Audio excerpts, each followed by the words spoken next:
Well, howdy there, y'all. Welcome to another spine-chilling episode of Old Montana Cowboy.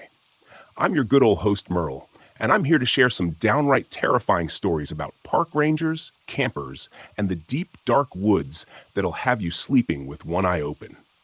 I'm a bit shaken, as the sighting took place tonight. So me, 18 female, and my boyfriend, 21 male, were walking home from a movie. We got to the point where we normally say goodbye, and I walked the rest of the way home. We were standing, talking. Suddenly, my boyfriend turned to look at something in the distance. He was focused on it. I turned to look at what he was seeing, and I saw it too. Across a small field from us, I saw a pitch-black creature that was moving side to side, almost like a seal. It seemed like it was getting closer, but it wasn't moving forward. I asked my boyfriend if it was getting closer, and he said he thought so too. We'd both seen exactly the same thing. Our descriptions were identical when we spoke about it. I was so scared. He walked me the rest of the way home. When he was walking back, it was gone. Nothing was there. We'd like to know what it was, or if anyone has seen something similar. We're in the United Kingdom, if that helps. It was the second day of our camping trip, and my friends and I were eager to explore the dense woods surrounding our campsite. We'd heard stories of strange happenings in the area, but none of us really believed them. It was mid-afternoon when we stumbled upon an old, abandoned cabin. The door hung off its hinges, and the windows were shattered. Intrigued, we decided to take a closer look. As we cautiously stepped inside, the musty smell of decay and dampness hit us. The walls were covered in cryptic messages and eerie drawings of bizarre creatures we'd never seen before. A chill ran down my spine, but my curiosity was piqued. We decided to stay in the cabin for the night, thinking it would make for an exciting experience. Little did we know what lay ahead. As night fell, the forest around us came alive with inexplicable sounds. We could hear branches snapping and what sounded like growling in the distance. The shadows outside seemed to dance and shift as if they were alive. Our excitement turned to fear, and we huddled together, too afraid to sleep. Suddenly, there was a knock on the door. We all held our breath, hearts pounding in our chests. The door creaked open, and a tall, bearded man stood before us. He introduced himself as Jack, a park ranger who patrolled the area. He looked at us with concern and asked what we were doing in the cabin. We told him about our discovery, and he solemnly nodded. Jack revealed that the cabin once belonged to a group of people who worshipped the mysterious creatures depicted on the walls. They believed these predators had supernatural powers and could grant them immortality if they performed dark rituals. The worshippers had vanished years ago, but Jack suspected the creatures they summoned still roamed the woods. He urged us to leave the cabin immediately, as the creatures were known to be drawn to the energy within it. With Jack leading the way, we hastily packed our belongings and set off through the dark forest. Our flashlight beams cut through the shadows as we made our way back to our campsite. The sounds of snarling and snapping branches seemed to be closing in on us. Jack remained calm, guiding us through the darkness and occasionally murmuring a reassuring word. Finally, we reached the safety of our campsite, exhausted and shaken. We thanked Jack for his help. He advised us to leave the area first thing in the morning, as the creatures would likely still be searching for us. We agreed, knowing we'd barely escaped a terrifying fate. That night, we huddled together in our tents, unable to sleep. We could still hear the distant howling of the mysterious predators, a haunting reminder of the dark secrets hidden deep within the woods. As the first light of dawn crept into the sky, we packed our things and left, grateful for the wisdom of the park ranger who had saved us from a nightmarish encounter. My name is Jack, and I was a government worker sent by the United States administration to track down a Bigfoot that had escaped from a CIA science experiment. I was a seasoned tracker, chosen for the job because of my years of experience in the deep woods. As I ventured deeper into the forest, I couldn't help but feel a sense of unease. The trees were thick, and the shadows seemed to stretch on forever. As the hours ticked by, my unease turned to outright fear. It wasn't long before I caught my first glimpse of the Bigfoot. It was unlike anything I had ever seen before, a towering creature with matted fur and sharp claws. It seemed to be watching me, studying my every move with a keen intelligence I hadn't expected. At first, I thought I could capture the Bigfoot alive and bring it back to the scientists who had created it. But as the days wore on, I realized the creature was too powerful for me to handle. Then, the attacks began. The Bigfoot seemed to be hunting me, stalking me through the woods with ruthless determination. I was no match for its strength and agility, and I knew my only hope was to outsmart it. But as I delved deeper into the mystery of Bigfoot's origins, I discovered a document that revealed a sinister truth. The scientists who had created the creature weren't working for the US government, but for a secret organization with its own agenda. They had betrayed me and the entire nation. Now I was caught in the middle of a deadly game of cat and mouse. In the end, I found out that the CIA had caught Bigfoot and jailed him. This experience left me shaken. I wanted to expose the secret organization. I couldn't shake the feeling that there was more to the story. The scientists had hinted at the existence of other experiments, other creatures they had created and released into the wild. I couldn't ignore this knowledge, so I began to dig deeper, determined to uncover any other secrets the government might be hiding. It wasn't long before I stumbled upon something that chilled me to the bone. The scientists had been experimenting with human DNA, splicing it with that of animals to create hybrid beings, stronger, faster, and more intelligent than any human. And they had released these creatures into the wild, hoping to study their behavior. I knew I had to act fast before the hybrids could cause any more harm. But the scientists were one step ahead. They set a trap I couldn't escape. One day, while I was going to work, a dark black van parked outside my home. To cut a long story short, I was captured, taken to a secret facility deep in the forest, and subjected to experiments of my own. They wanted to create the ultimate hybrid, combining the strength and agility of animals with the intelligence and cunning of a human. For weeks, I was poked, prodded, and injected with all manner of strange substances. I was given drugs that heightened my senses, and I could hear the creatures outside my cell pacing and growling in frustration. But despite everything they did to me, I refused to break. I knew if I could just hold out long enough, someone would come looking for me. And sure enough, after what felt like an eternity, I heard the sound of gunfire and the unmistakable voices of my fellow rescuers, the just men of the United States government. I emerged from the facility a changed man, scarred by the horrors I endured, but stronger, smarter, and more determined than ever to uncover the truth and bring the scientists to justice. As I walked away from that facility, leaving behind the horrors of the deep woods, I knew I had found my true calling: to fight against the shadows and the secrets that threaten to consume us all. My wife and I were traveling to the Smoky Mountains from Ohio on an anniversary getaway. We usually avoid highways and prefer the scenic, slower-paced state routes of my childhood. This trip stood out as quite a disaster. We struggled with both GPS and paper maps. Navigation errors aren't the norm for us, and we quickly found ourselves in an uncharacteristic argument. It got heated, but didn't make sense. It was like we were speaking different languages and looking at different maps. We eventually found ourselves in increasingly less populated areas and poorer road conditions. For those unfamiliar with central Kentucky, the forest is hilly and expansive, dotted with small towns and the occasional privately owned farm amidst all the federal land. We eventually quieted down, anxiously following the GPS as it cut in and out.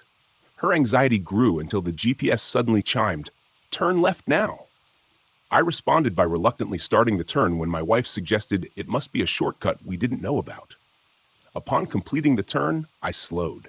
The road took a sudden drop in quality, potholes large enough to get a tire stuck in, overgrown scrub on the edges, and ominous gnarled vines hanging down. The hair stood up on my neck, as it still does now while I write this. I brought the car to a stop and asked my wife, "Are you sure about this?" "No, we need to turn around," she started to say. but stopped.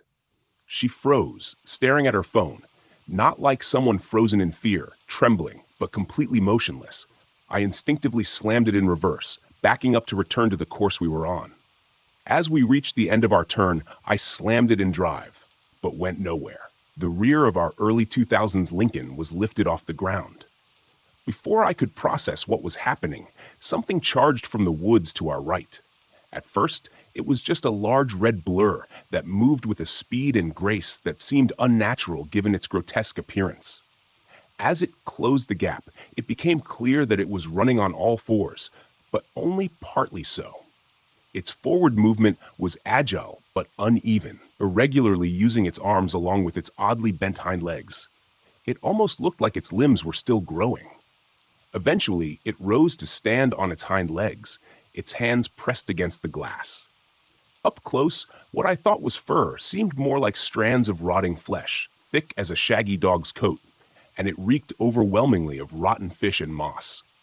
Its hands looked nearly human, if not for the decaying flesh and long claws. The face sticks with me as much as the smell, vaguely human, twisted and pulled forward into a canine shape with large, pointed ears perched atop its head. Inside its snarling mouth were long, narrow teeth that looked almost too large to close. But the eyes were the worst, bloodshot and yellow, leering at my wife with a hunger that promised unspeakable things. When you're in a fight-or-flight situation, you usually get that distinct moment of clarity where you make your choice, even if it's one you're ashamed of. In that moment, I felt like a small dog trying to defend my mate from a rabid wolf. I stomped the gas pedal and bellowed hard, "Go now!"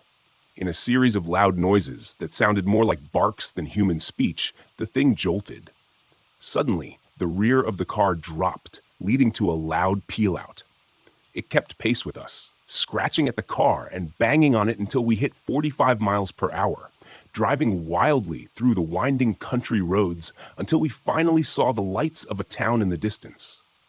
We parked in a well-lit lot next to a gas station in the town center.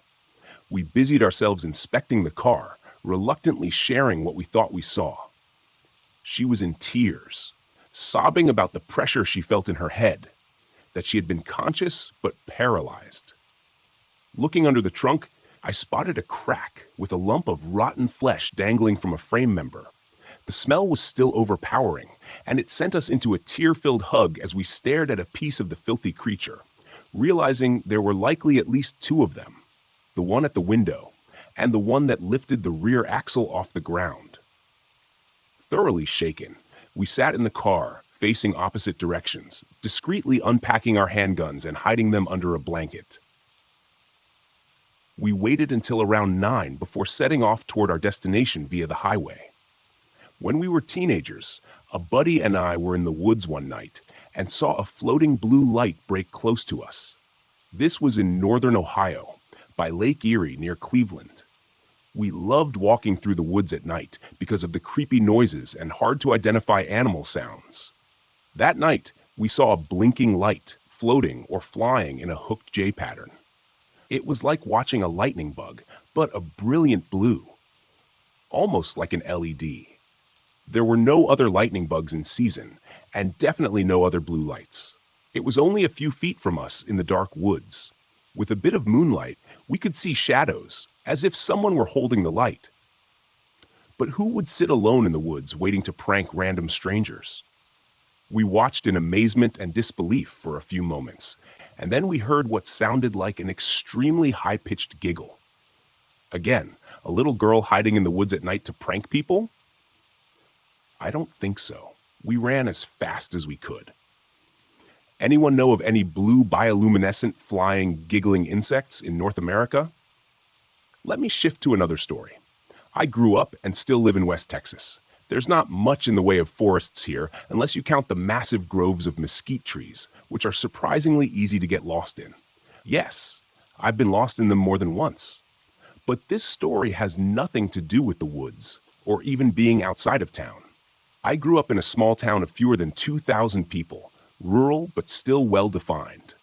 The city limits and streets are pretty well lit at night, so the neighborhood kids, my brother and I, would often play well past sundown. My favorite game was Monster, which was like freeze tag, but you got to pretend to be a monster. I always chose Goatman. I know you're probably thinking I saw the Goatman while playing, but no.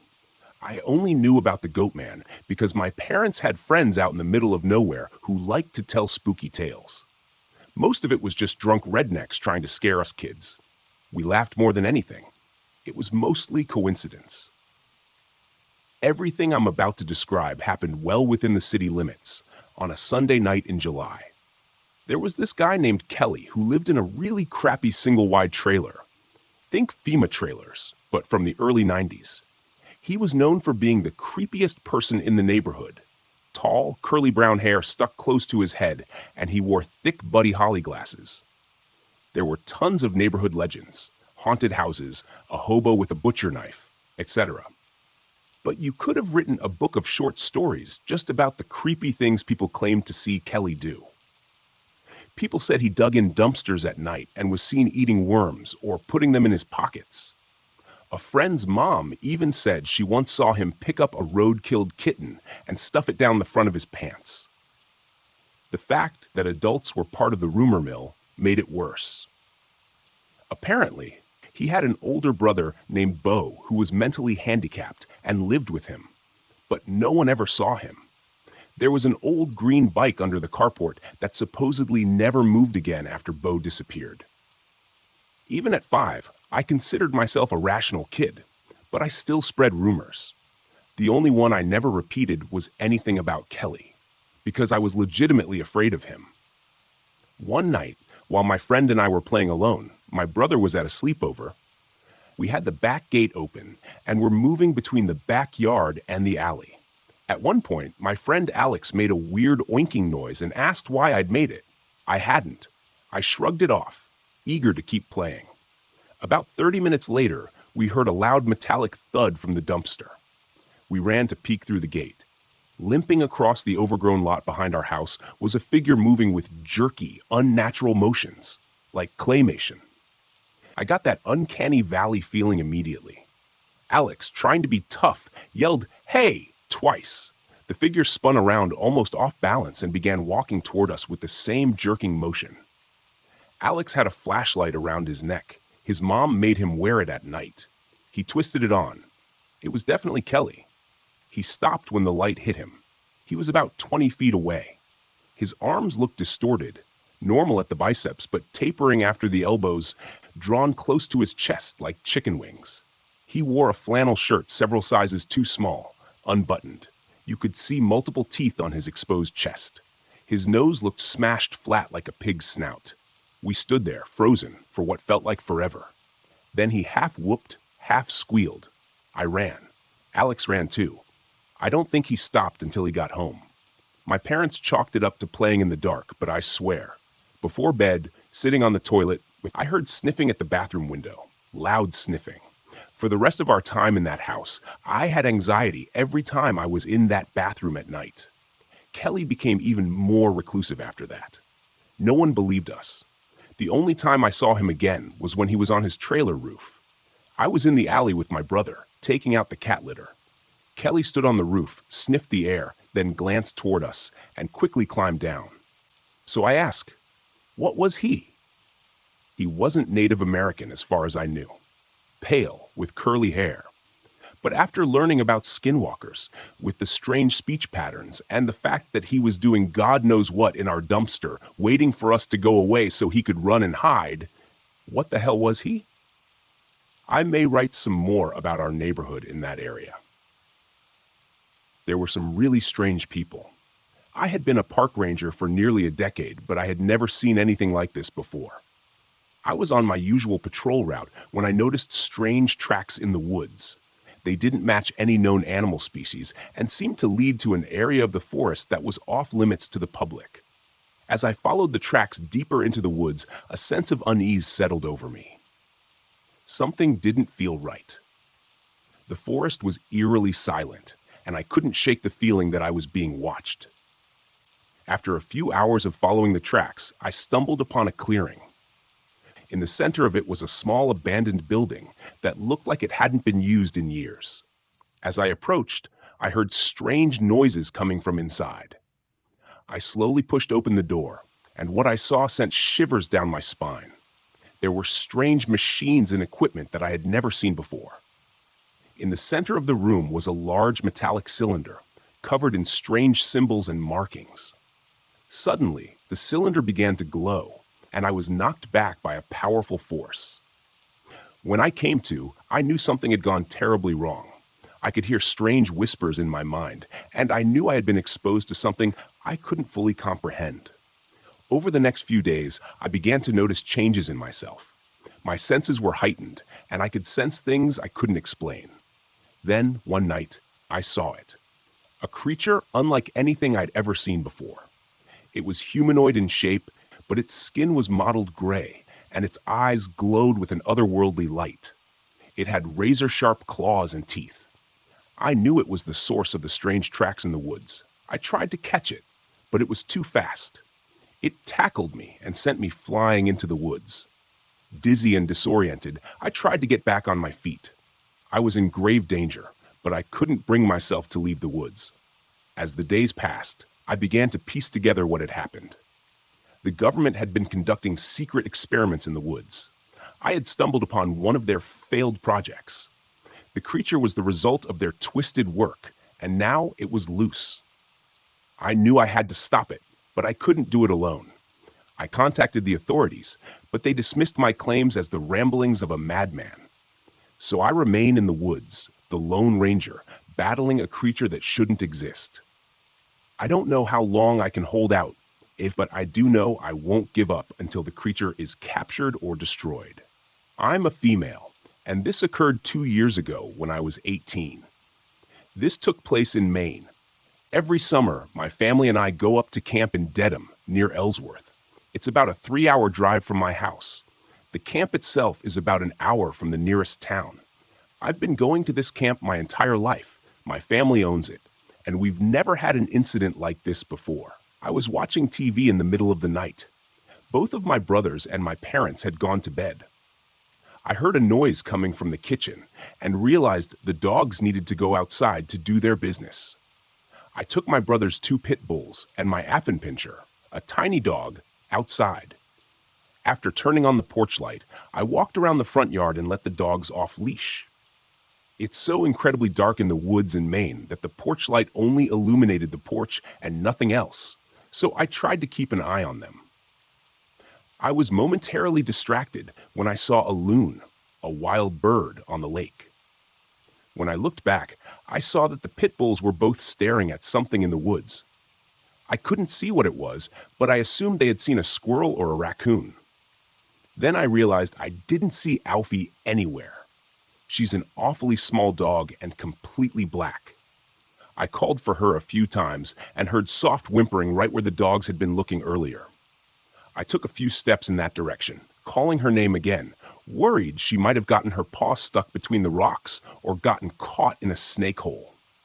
Suddenly, I felt something move behind me. I whipped around and looked down. It was Alfie. She'd been staying close to me the whole time. I just hadn't seen her. So naturally, I thought, if Alfie is here, what the hell is in the woods? I took another step forward, and the pit bulls began to growl. They were slowly advancing, now on either side of me, staring into the blackness of the woods. I quickly picked up Alfie and began to back away slowly. I didn't know what was out there, but there are lots of animals in Maine, and I figured the dogs knew better than I did. Just as I turned around, I heard the most bone-chilling thing I've ever heard in my life. From the direction of the woods, I heard something, or someone, call Alfie's name. It sounded like it was trying to mimic me, but it was all wrong. The voice was distorted, almost wailing. I freaked out and ran inside with the dogs. I had no idea what was out there in the woods. Our camp is essentially a log cabin overlooking a lake. Our nearest neighbor, also family, lives at least half a mile in the opposite direction, away from where the voice had come. What do you guys think? This happened between 1986 and 1989. My uncles and cousins lived in Lamy, an area in the extreme south of Porto Alegre, Brazil.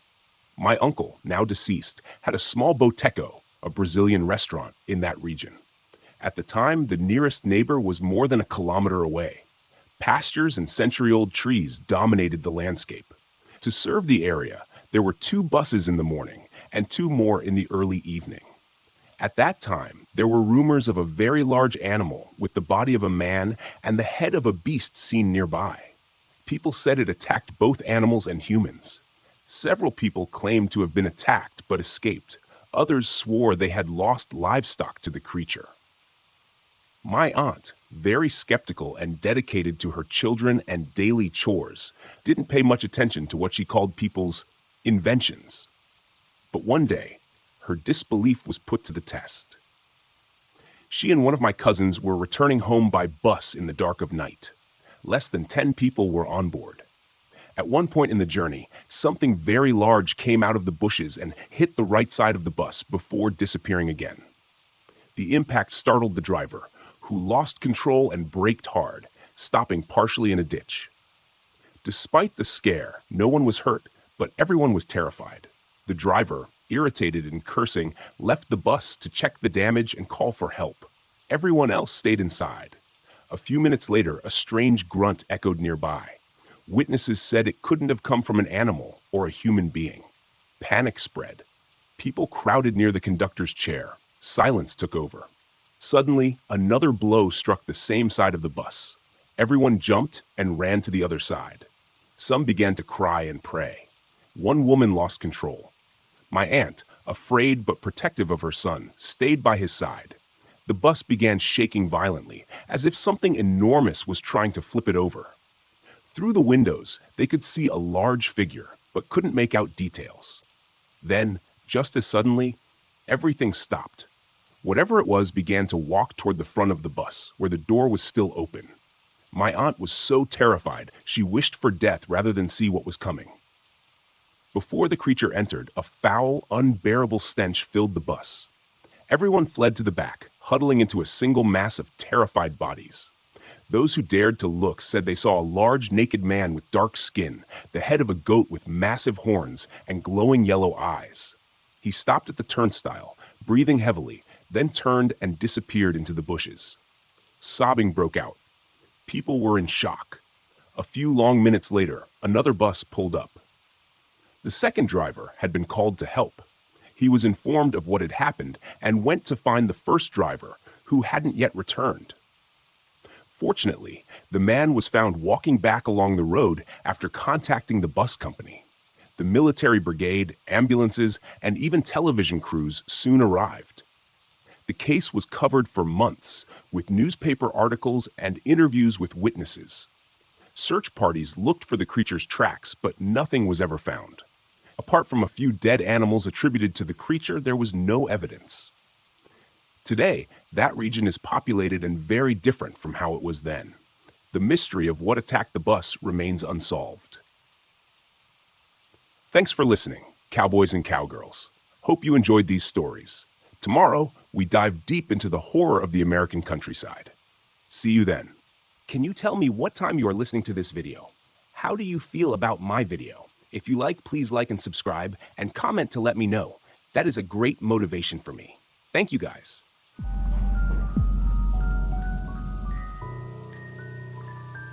I'm a seasonal caretaker at a national park in Alaska. I won't say which one because I still value my job, and I've been warned by my employers to keep my mouth shut about anything unusual I've seen during my time here. That being said, there are some very strange things that I've seen over the last 4 years, and I figured I'd share some with you. You may not even be aware of what a seasonal caretaker is, and that's completely understandable. Generally, it's not that exciting, if I'm being honest. I start my season when the park is closed for the winter, and it's my responsibility to make sure that the various cabins and public buildings are maintained and that the snow is kept cleared from the roofs to prevent any damage, that sort of thing. It's a lonely job, and if you're a people person, it's probably not for you. It takes a bit of an odd duck to willingly put themselves into exile for 3 months at a time, knowing that there's no way out until the snow begins to melt and the plows can start clearing some of the access roads that lead out to my cabin. I do have a snowmobile, that I can use to take the 3-hour trip to the nearest ranger station if I need to. But it's not like a quick trip to the corner store. It's just fine for me, though. I've always been a bit of a loner, and I have Max, my Jack Russell Terrier, to keep me company. The job isn't very demanding. I typically only spend a few days each week tending to my responsibilities, and the rest of the time is mine to do with as I please. A few years ago, I took up nature photography as a hobby to pass the time, and I've even had a few of my pictures published by an organization you'd recognize by name. I have framed copies of those magazines hanging on the wall behind me right now. As a matter of fact, a lot of people come through this park during the more temperate months. It's probably one of the most popular places for outdoorsy folks to explore in this region of Alaska. In the winter months, however, it's completely deserted, except for a few lonely ranger stations and the like. I'll go for weeks at a time without seeing a soul, and the only person I speak with any regularity is my ranger buddy. We'll call him Rick, who I check in with a few times a week on the radio. Aside from that, it's just me and Max. I'm not sure how best to go about telling you about some of the things I've seen up here in the dark, frozen days of winter, so I'll just dive right in and tell you about the shades. At least, that's what I call them when I'm talking to myself. I have no idea what they really are, but when the winter storms are blowing strong against my shuttered cabin windows and the visibility in the snow and dim light is next to nothing, you'll see them. It's almost like looking at someone moving behind a pane of frosted glass, all indistinct and shadowy. At first, I just thought my mind was playing tricks on me, finding patterns in the chaotic static of all that falling snow.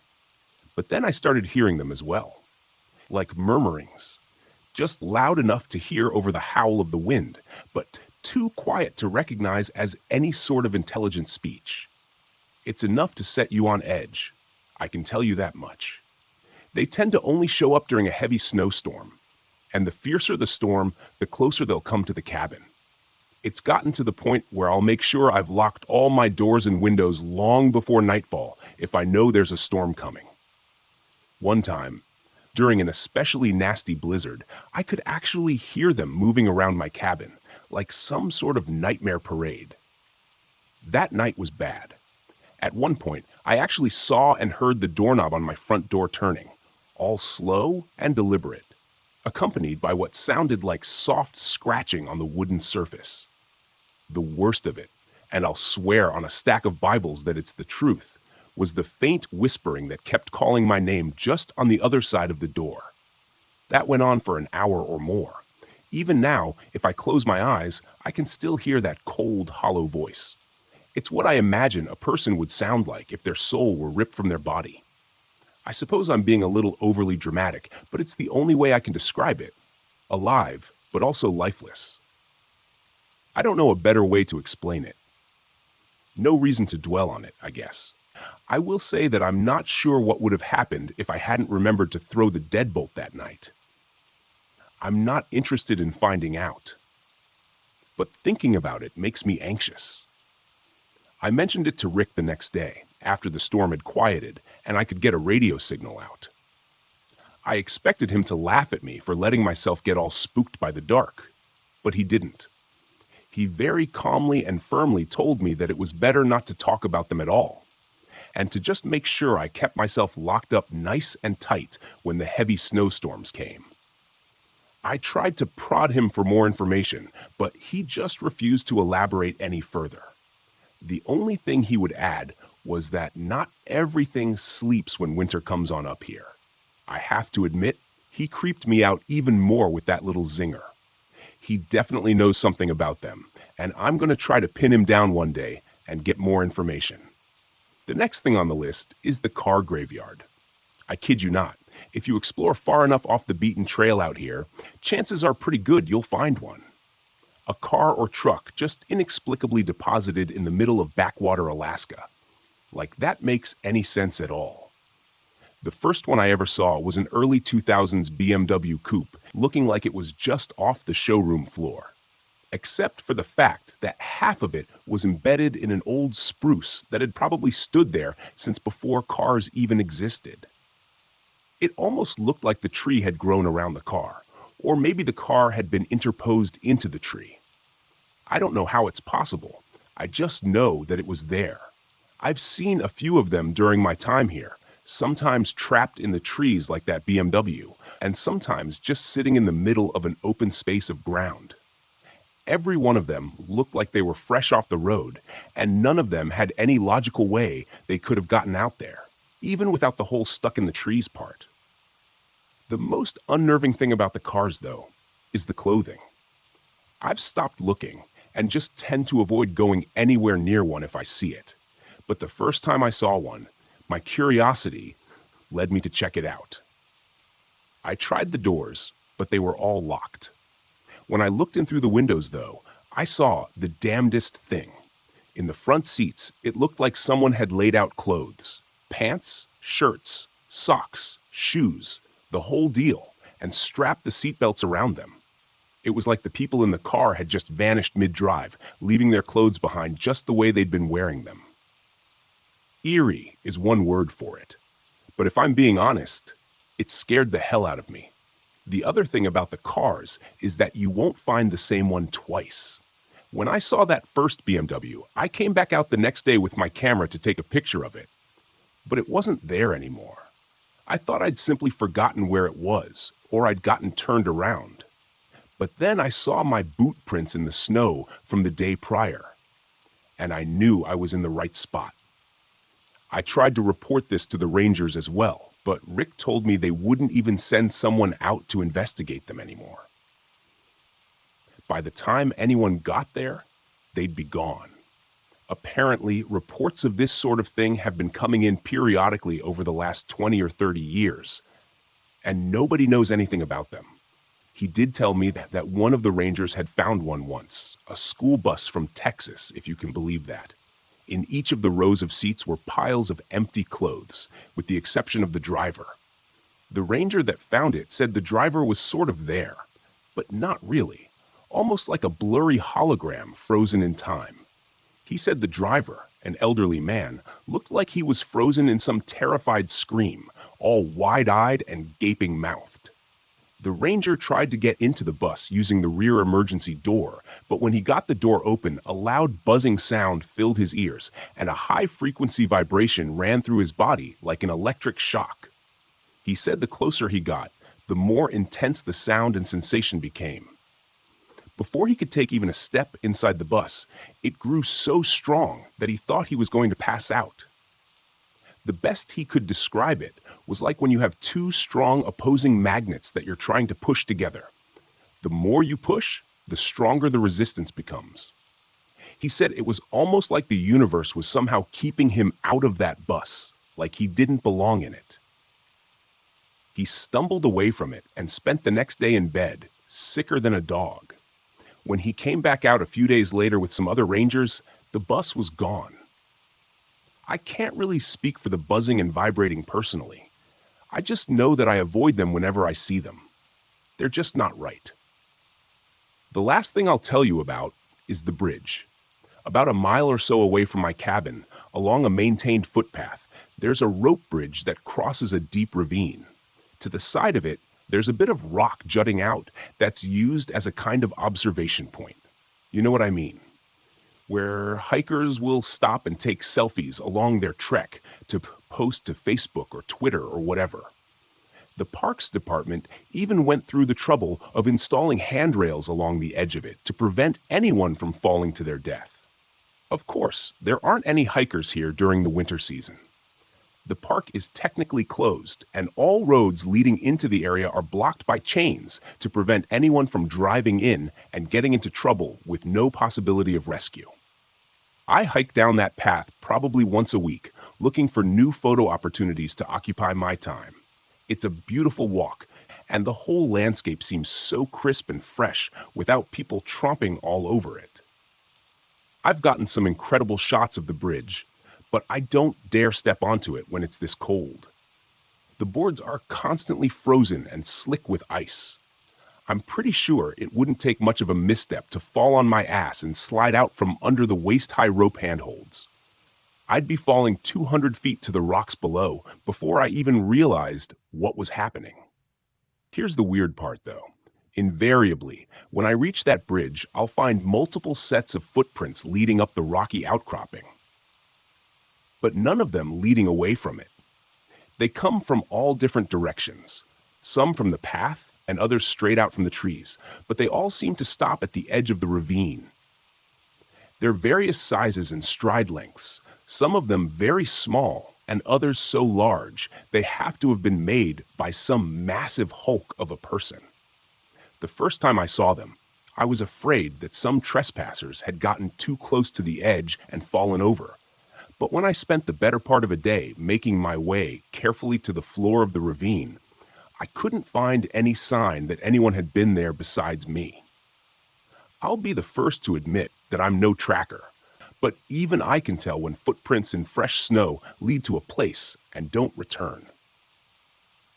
I've walked out onto that outcropping myself once to see if I could figure out where all these people had gone. Maybe there was a hidden path that I wasn't seeing. But the moment my foot touched that stone, my head began to throb like I was suffering from the worst hangover I'd ever had. When I staggered back from it, the pain disappeared like it had never been there, and I was left with a pretty insistent nosebleed for the rest of the afternoon as my only souvenir. I didn't try again. Max won't even go anywhere near it. He'll start whining as we start approaching that part of the trail. Mind you, this is a dog that I've had to wrestle inside the cabin on multiple occasions because he's so incensed that a pack of wolves dared wander too close to his territory. For all of his small stature, he doesn't seem to have the self-preservation gene that tells him when he should be afraid of something. But not the Overlook, though. That's a different story altogether. Even Max has his limits, I guess. I have more stories, but I'm getting a little tired, and it's about time for me to get some sleep. Tomorrow, I need to head out to the cabins by the frozen lake and make sure the roofs are clear. I'll write a bit more later. Next time, I'll tell you about the dead bears. That's a strange one. Hey all, it's me again. First of all, wow. I didn't expect this sort of response. Thanks for all the great feedback on my previous post. Honestly, I wasn't sure how interested anyone would be in some of the things going on out here, and I was more than a little surprised when I got back to my cabin yesterday and saw the responses. Before I get rolling with some more experiences I've had out here, I just wanted to address a few questions or comments that folks made on my last update. Someone suggested that I should try to capture the shades with my camera. That's a good suggestion, and I've already tried that on a couple of occasions. The issue I've run into is that because of the darkness and the snow, I really only have two options. Either use a flash or some other light source, or else use a long shutter speed on my camera. Even though I was pretty sure neither one would work, I've actually tried both methods. Unfortunately, as anyone who has driven in a snowstorm can attest, snow is great at reflecting light, which is why you can't use your high beams when driving in it. The light just reflects off the snow and back into your eyes, effectively blinding you. My results using this method were about what you'd expect. Nothing but a complete whiteout in the captured images. Using a slow shutter speed didn't yield any better result at all. All I got were images of completely incomprehensible motion blurs. I suppose there are probably better camera rigs out there that may be able to overcome some of these challenges, but I don't know of them.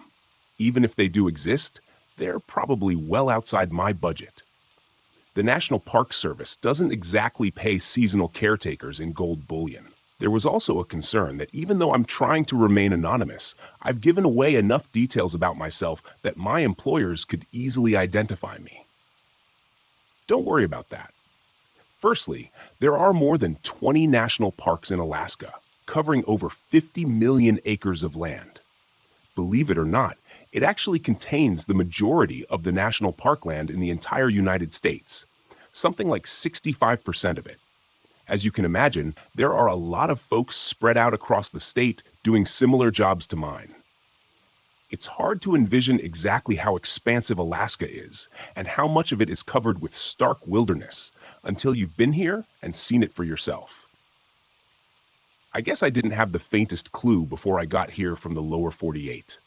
The bottom line is that it's pretty unlikely anyone from the NPS will be able to identify me from what I've told you about myself. If they do, I guess we'll cross that bridge then.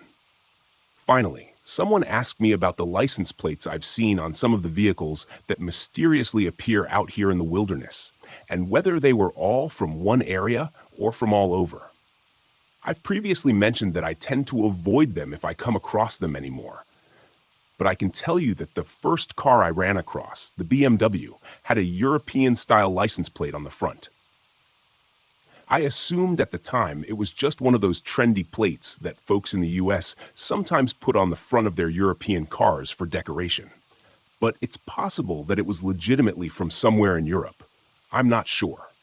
I recall that it was white and blue, but beyond that, I don't remember much about it. Of course, the bus that the ranger found had Texas plates on it, but I don't know about any others. Sorry. Okay, so now that I've cleared those points up, let's dive into some of the other things going on out here.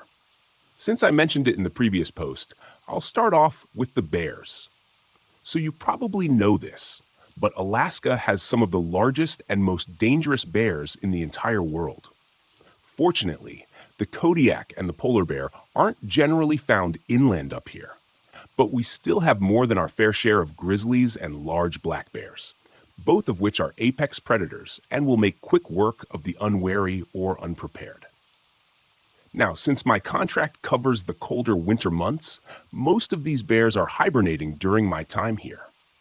That being said, not all bears hibernate, especially if they're in an area of plentiful food supply. Also, even when they are hibernating, they'll still become pretty active from time to time. So you definitely can't let your guard down if you want to stay on the side of the grave.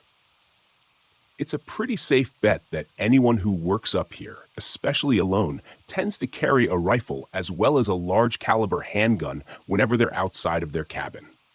I'm no exception to that. I carry a 4.5-70 lever action over my shoulder and a .500 Magnum revolver in a chest holster. At first glance, it may seem like overkill. That is a tremendous amount of firepower, after all. However, the first time you catch a glimpse of a mama grizzly with her cubs and realize that you're looking at an 800-pound predator that can run you down in a heartbeat, you'll start wondering why I don't carry even more. The reason I mention all this isn't to give you the impression that there's some sort of mythical monster hiding behind every tree, just waiting to pounce, only that they represent the top of the food chain up here. Period. Nothing, and I mean nothing, short of a pack of starving wolves, will even threaten one. And even that's only been documented on a handful of occasions. They're massive, powerful, and aggressive, and if you live out in their territory and don't keep your head on a swivel, you're an idiot, and probably soon to be converted into bear scat. So all that being the case, I'm sure you'll understand what it means when I tell you something is killing big grizzlies out here. I'm not talking about poachers or indigenous hunters or anything like that. I'm talking about something, as in not humans, and definitely not hungry wolves. But let me back up a step. My first season up here as a winter caretaker was a hell of a learning experience. Just trying to figure out the necessary maintenance routines and learning how to navigate around my area of responsibility was a little overwhelming. One day, I was returning from making my rounds out to one of the ranger stations that was shut down for the winter, and ended up taking a wrong turn on the trail. By the time I realized my mistake, I was already a fair distance along the new path and wandering into unfamiliar territory.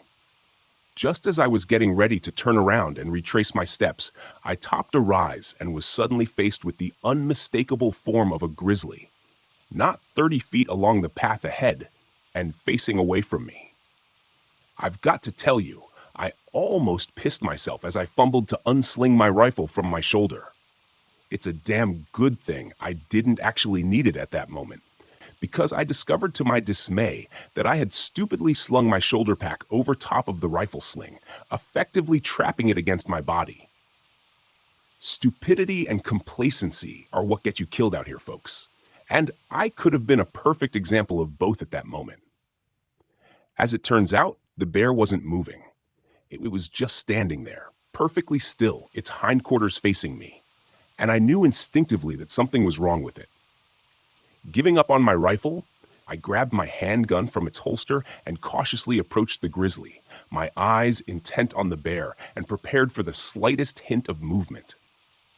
The closer I got to it, though, the more certain I became that it wasn't going to suddenly lunge at me and give me a lesson on exactly where in the food chain I was placed. Here's where it gets surreal. Before I got close to it, I had already recognized that it was dead. What I couldn't explain was why it was still standing. It had clearly been there for a while, as there were no paw prints leading up to it in the snow. And as I rounded to the front of it, I could see the flesh around its muzzle was already starting to decompose and pull back from its skull. When I got a good look at it, I could see that it was missing tufts of fur here and there. Despite all that, it was still standing, like it had died and just forgotten to fall down. I looked it over pretty closely, which was still an unnerving exercise, dead or not. But I couldn't find any sort of wounds or blood that might indicate why it had died. It was then that I realized a couple of things. Firstly, that there were grizzlies in the area that were active.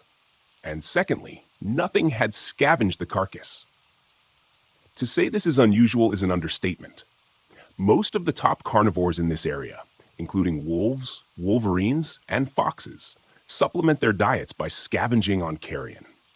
The fact that this bear had died and remained completely intact wasn't just perplexing, it was unnatural. I reported the find to the ranger station and heard back later from Rick that there had been nearly a dozen other similar discoveries within that general area in the last 2 months. The NPS had even brought in some fancy zoological pathologists from Anchorage to figure out what had killed the bears. They spent 2 weeks in the field with the rangers examining the carcasses, and then one morning they were just gone. They had apparently been abruptly recalled without so much as a "by your leave." Immediately after that, the carcasses were destroyed and the investigation shut down. A week later, a rushed and astonishingly brief report came back indicating death by natural predation. No further investigation. Indicated natural predation?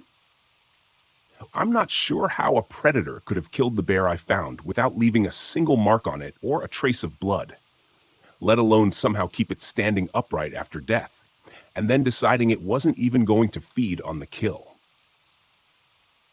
I called bullshit, and so did the rangers. Rick told me his boss had tried to contact the pathologists for more information, but was told that they had all been reassigned and were no longer working with the Park Service. Not one to easily give up, Rick's boss tried calling a private cell number he had gotten from one of the pathologists during their visit. It went to a disconnected message indicating the phone was no longer in service. This was strange, because he had just spoken to the investigator using that very number only a couple of weeks prior, so he knew it was a good number. But late that night, he received a call from an unknown caller.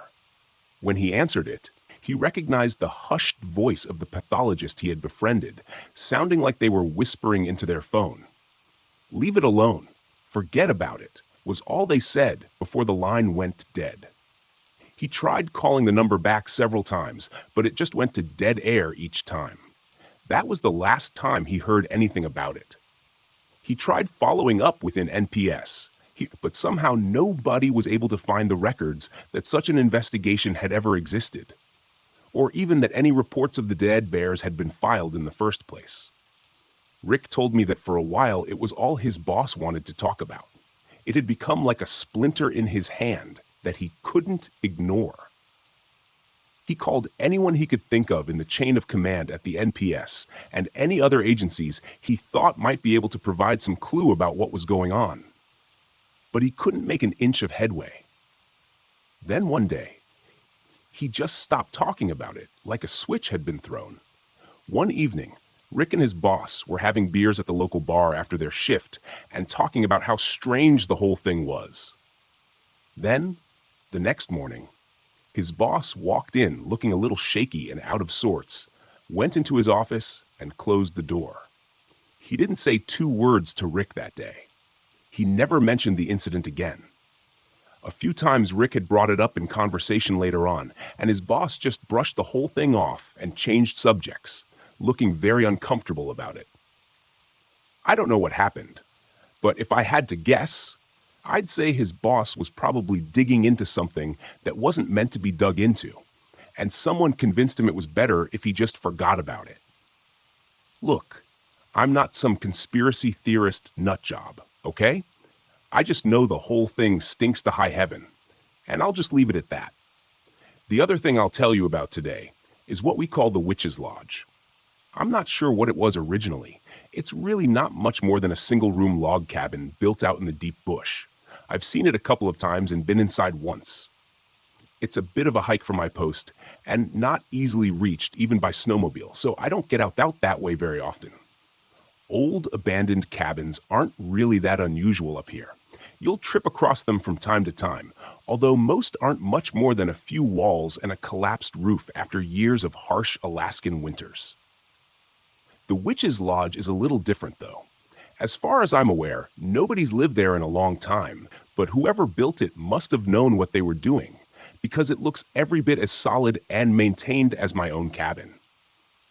I'm not even sure how it got its name, honestly. I just know that's how it was introduced to me the first time. So that's how I'm introducing it to you. A couple of years ago, my ranger buddy Rick radioed me, asking if I wouldn't mind joining him in a search for a couple of missing hikers. A father and his 12-year-old son. I'm just a caretaker.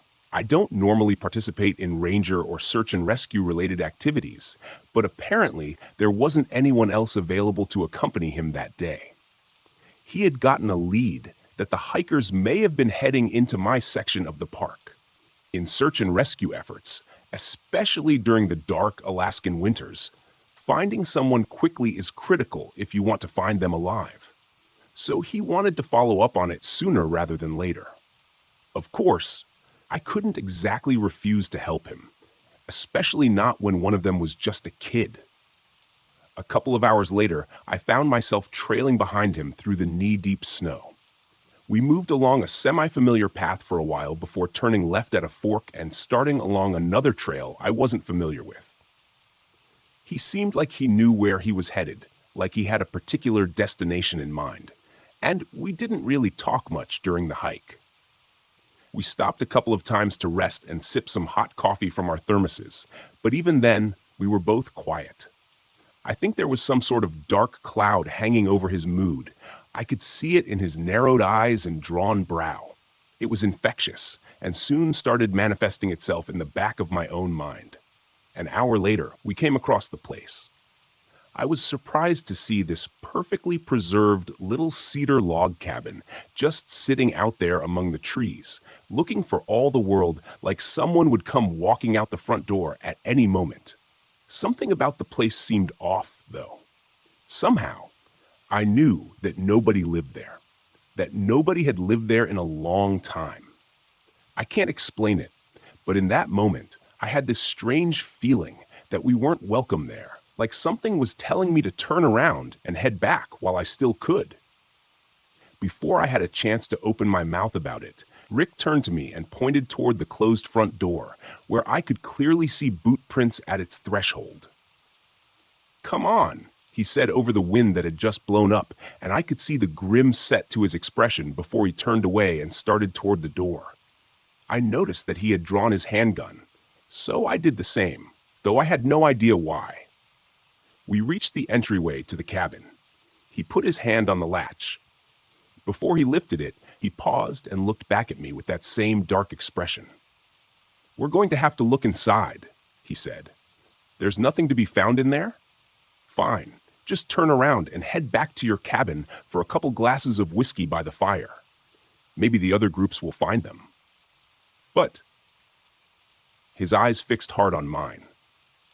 If we find anyone other than that idiot hiker and his kid inside, we're not going to look at them, and we're not going to say a single word to them.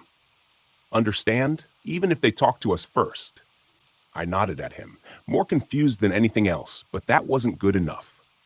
"I need you to say it, John, to make sure you understand what I'm telling you," he said, and the set of his eyes was so serious and determined that I repeated his instructions back to him without a second thought.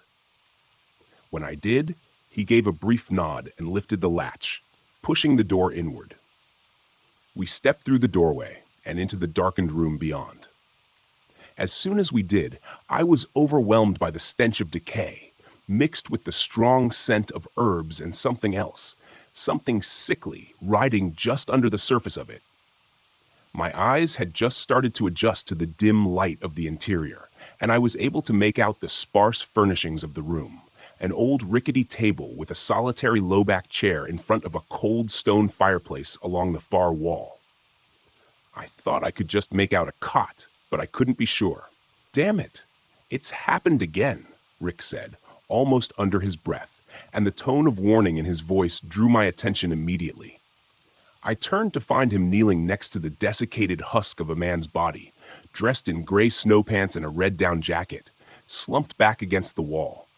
It looked like it had been there for years, and I stumbled backwards in shock without realizing it. "What the hell?" I exclaimed, not really knowing what else to say. Rick picked up something that was resting on the floor near the man's skeletal hand, looked briefly around the room, and then nodded to the door. "Time to go. I'll let the search and rescue team know we found the hikers," he said. I was more than a little confused. The body we were looking at was almost mummified. It had clearly been there a long time, and I told him as much, not to mention the fact that there was only one of them. If it was possible that this was the father, that still meant the son was somewhere out there. "It's too late, John," was all he said, pressing something into my hands as he passed me and stepped out the door. I looked down and realized I was holding a small notebook, the kind a person might keep in their pocket, just in case they needed to write something down. Numbly, I flipped it open. It was mostly empty, except for the first 2 pages, which were scrawled in sloppy cursive and pencil. I don't have it anymore, so this is as well as I remember it, but it should be close enough that you get the gist of it. We found her cabin. God, I wish we hadn't. Nathan's gone. She took him. I've been wandering around in here for days, but I can't find my way out. I haven't seen Nathan or her since that first day. My boy is gone. How can I not find my way out? What's happening? I can hear her whispers taunting me, but it's always just a little further forward, around the next corner. I don't understand any of this. I'm so sorry. As it turns out, we did end up heading back to my cabin. Rick radioed the search and rescue team that he found the hikers in the log, and the person on the other end paused a long moment before replying with a simple acknowledgement. No questions. Nothing else. Just acknowledged Rick. We didn't say much to each other that night. We just sat in front of my fire and drank the rest of my Jameson until we both passed out. When I returned to consciousness the next morning, Rick had already gotten up and left. We haven't spoken about it since that day. The notebook was gone when I awoke, so I assume he took it with him. Clearly, he knows something about what happened, about that cabin. But I've never asked him. I'm not too sure I really want to know. It's hard enough to sleep at night out here sometimes. Speaking of which, I suppose it's time for me to sign off and get some shut-eye. It's already almost 2 a.m., and I've got a long day's work ahead of me tomorrow. It snowed pretty good today, and I was already behind in clearing the roof of the storage sheds near the old Firewatch tower. I'd rather not have to deal with the damage if the roof collapses, so I better get over there as soon as it lets up outside. I'll write more soon. Good night, all. I'm back again, but I think this may be my last post. It sounds like I may have attracted the attention of someone I didn't intend to, and after this update, I'm going to lay low and try to disappear. Let me bring you up to speed. First thing this morning, as I was getting suited up and ready to head out to the storage sheds near the old Firewatch tower, I heard a knocking on the door of my cabin. Being in the middle of a closed national park in the heart of an Alaskan winter, you can imagine I don't get many visitors. About the only people I ever see out here are my ranger buddy Rick and the guy who brings me fresh supplies every few weeks. Rick has never just shown up at my door without calling on the radio first. And I know he's had his hands full recently with a few separate incidents of missing hikers and one self-professed cryptozoologist. So I was surprised to hear his muffled voice calling my name through the locked door. When I opened it and ushered him inside, I saw immediately the concern set into his expression.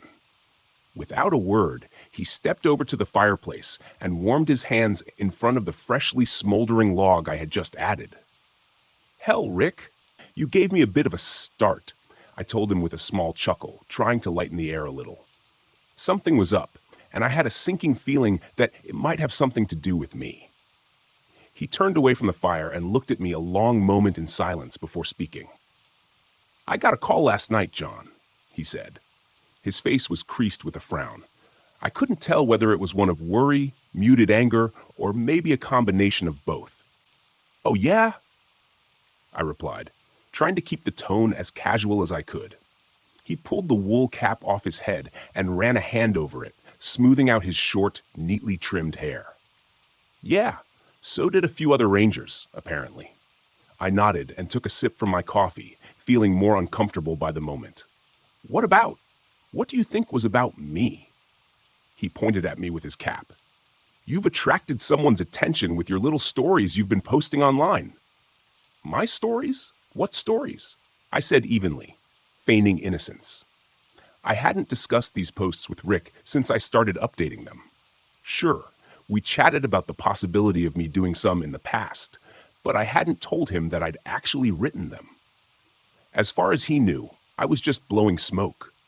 My palms began to sweat, despite the fact that my cabin's internal temperature was probably in the low 50s, even with the fire in the hearth. I'd been so sure that there was no way the NPS or the agency or anyone else could figure out who'd been writing these posts. I didn't stop to consider that they didn't need to figure it out themselves. All they needed to do was start poking around at the rangers in various areas.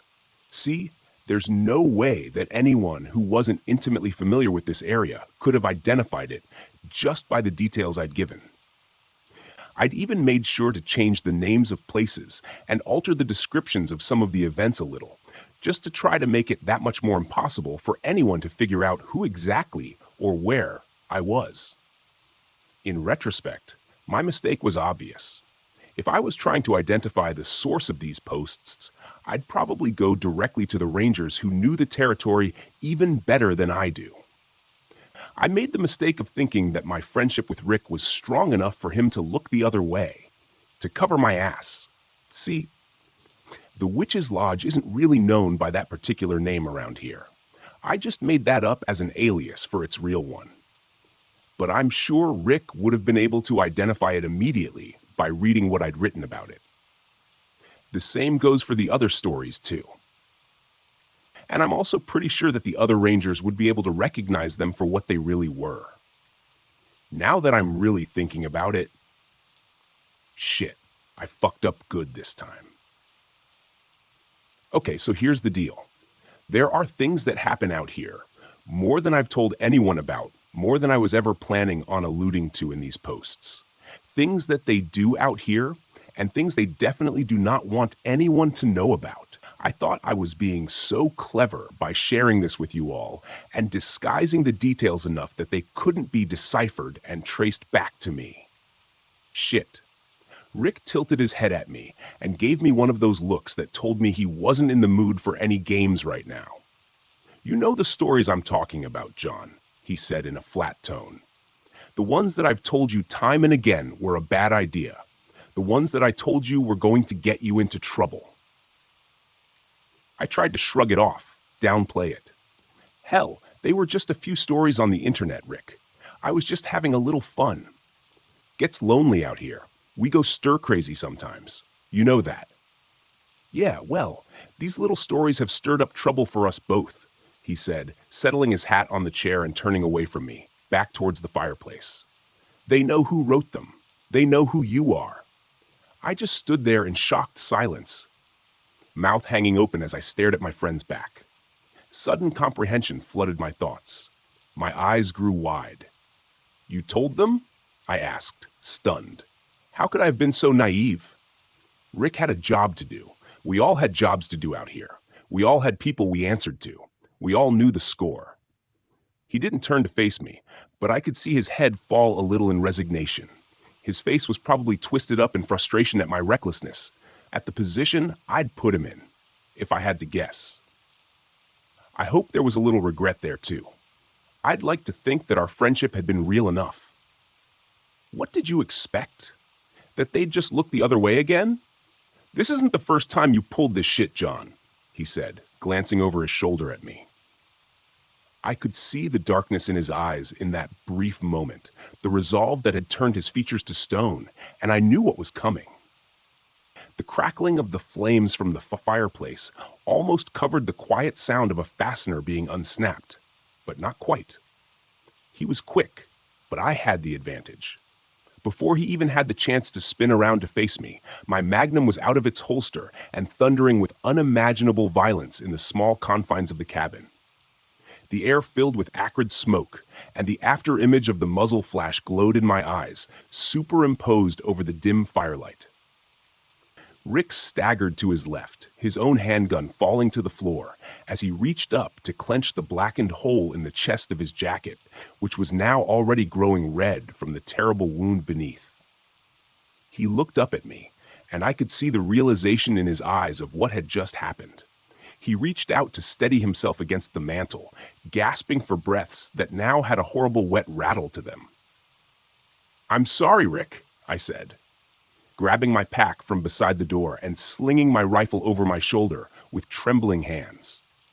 "I screwed it all up. I'm sorry about all this." He didn't hear me, though. He had slumped to the floor and now stared vacantly at nothing, his blood pooling and spreading from beneath him across the wooden planks. He was gone. That was this morning. I took off out of my cabin as quickly as I could and strapped my pack onto the snowmobile. Within a couple minutes, I was speeding along the northern trail away from my cabin and in the direction of the decommissioned ranger station. I had killed my friend. He would have killed me if I hadn't acted first, I know. But that doesn't change anything. I've never used my gun to kill anything, man or beast. It was almost something that was there if I needed it, like a security blanket. But I never really thought I'd have to pull the trigger on anything. Shit. I've made a mess of this whole thing. I thought it was all over for me when I skirted a little too close to the edge back in Montana. But fortune had smiled on me, and the powers that be decided to give me another chance then. There wouldn't be another pardon for me this time. I'm sitting here in the back room of the old ranger station. I've concealed my snowmobile around back, covered by a tarp and whatever snow I could throw over top. It's starting to snow again outside, so I'm hoping that my tracks will be obscured before too long. Maybe it will buy me some time, just enough time to get some of this out there. To allow me to post some of the truth, I have no delusions about my capabilities. I'm just a caretaker. My training was cursory at best. I'm certainly no match for their teams. My name, my real name, is John Wright. I do actually work for the U.S. government, but not for the National Park Service. At least, not really. I'm not going to name the organization that I work for, not because I'm afraid that they'll find out it's too late for that now, but because the Raptor AI protocols will identify and censor this entire post before it has a chance to proliferate if I do. Once the post gets out and starts bouncing around to various servers, it's much more difficult for them to make it go away. My job here is mostly what I've told you.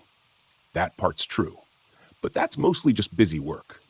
My cover, if you will. Primarily, I'm responsible for keeping an eye out for trespassers who wander a little too close to their facilities, or things that have escaped from them, or unintended byproducts of whatever the fuck they're doing in there. I don't really know what goes on under the mountain, and I'm sure I wouldn't understand it even if I did. What I do know is that I'm pretty sure those cars that just appear out of nowhere, hundreds of miles from anywhere they have any business being, are from one of those byproducts. The shades. Hell, I don't know. Escapees, maybe. I don't even know what I hope to accomplish by writing all this right now.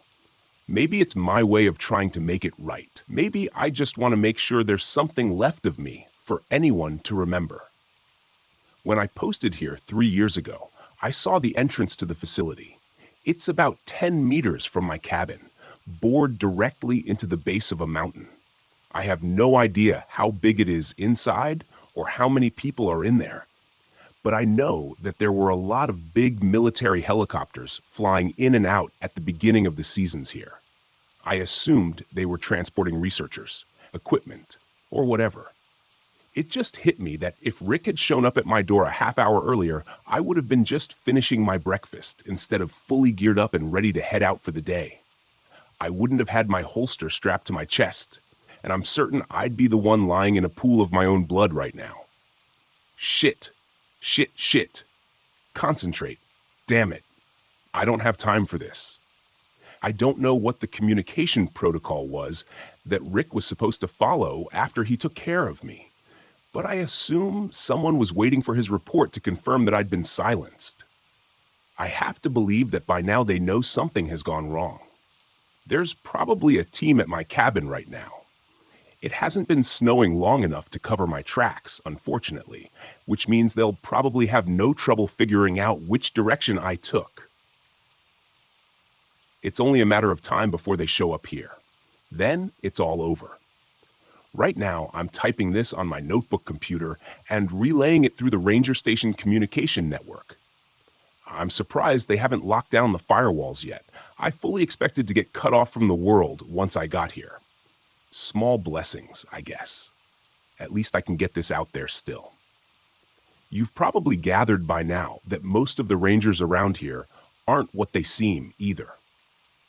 Some are, I think, but most are ex-military, special forces types recruited by the agency to provide security and make sure that the caretakers don't go off the reservation like I did. Rick was that way. His real name is Mike, by the way. I won't tell you his last name. I don't want him remembered as anything other than a hero. I'm the one that fucked this whole thing up. He was just doing his job, fulfilling his sworn commitment. He was an honorable man. That's how I want him remembered. My nerves are starting to get the better of me. I just took a look outside because I thought I heard something. I don't think they can get here this quickly, so I'm thinking it was just my imagination. Look, this isn't something isolated to Alaska. They have research facilities all over the U.S.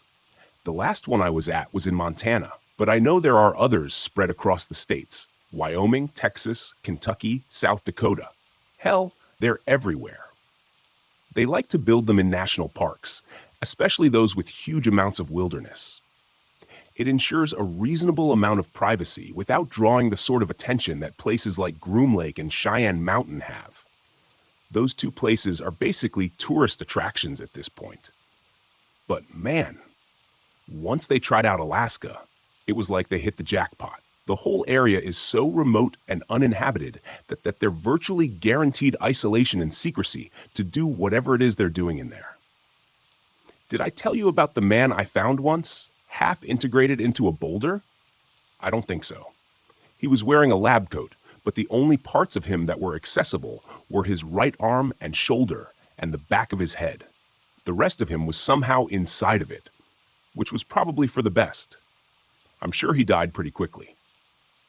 I called that one in, and they had a team out there within an hour. I left once they arrived, but when I came back a couple days later, the whole boulder was gone, and the landscape had been made to look like it had never been there. I'm talking about a rock the size of a small house. Just gone. The bear story is true, by the way. The only difference is that it was us who covered the whole thing up. That one scares the shit out of me because that thing is still roaming out here somewhere. They never were able to find it.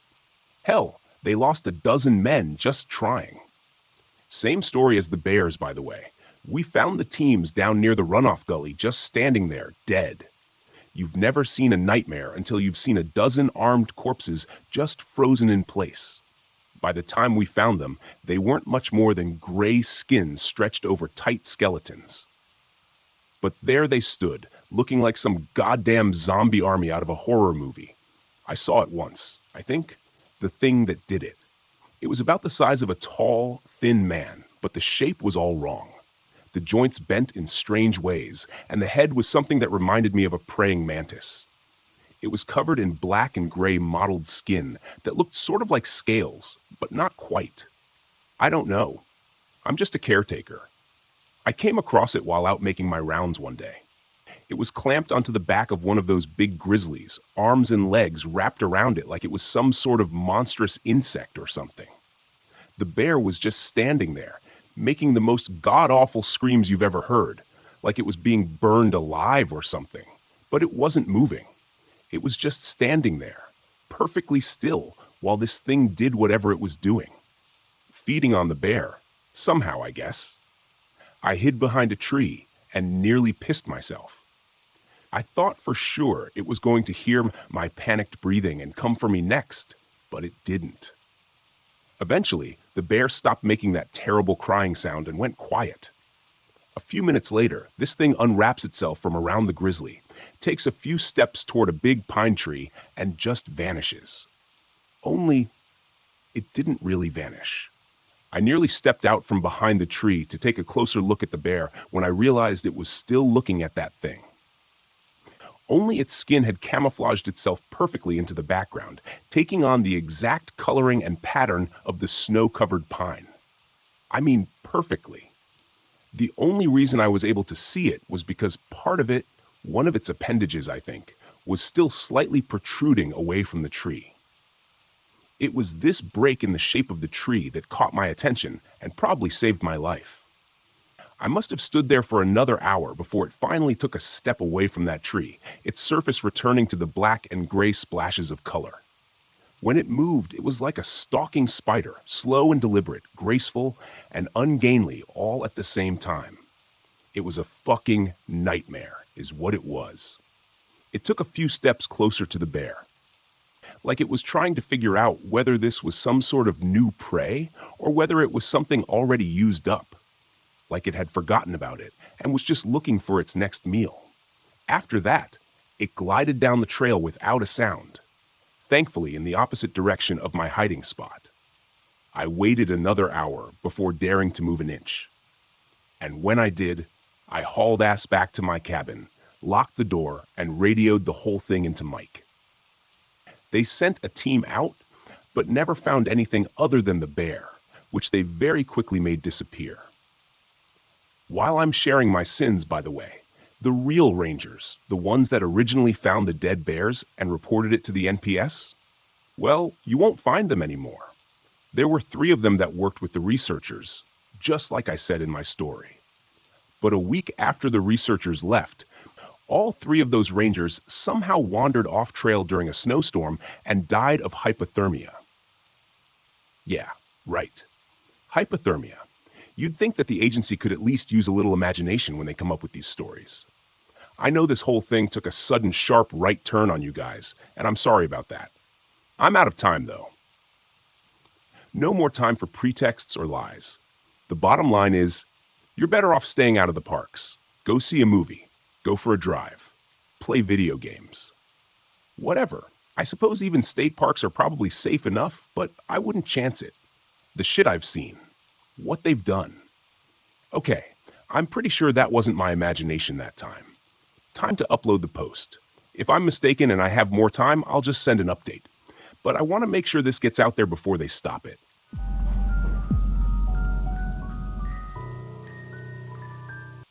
I've been a fire lookout for about a year now.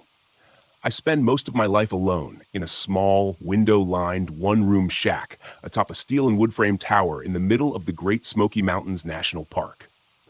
My only companions are my collection of cheap novels, a laptop computer with infrequent and unreliable internet service, and the two-way radio I use to communicate with the few nearby towers and ranger stations. Nearby is a bit of a misnomer, though. Using my high-powered binoculars, I can just barely make out Tower 12 on a clear day, situated several miles to my west. Tower 15, the next nearest to my location, only appears as a glint of sunlight to my east when the sun catches it just right.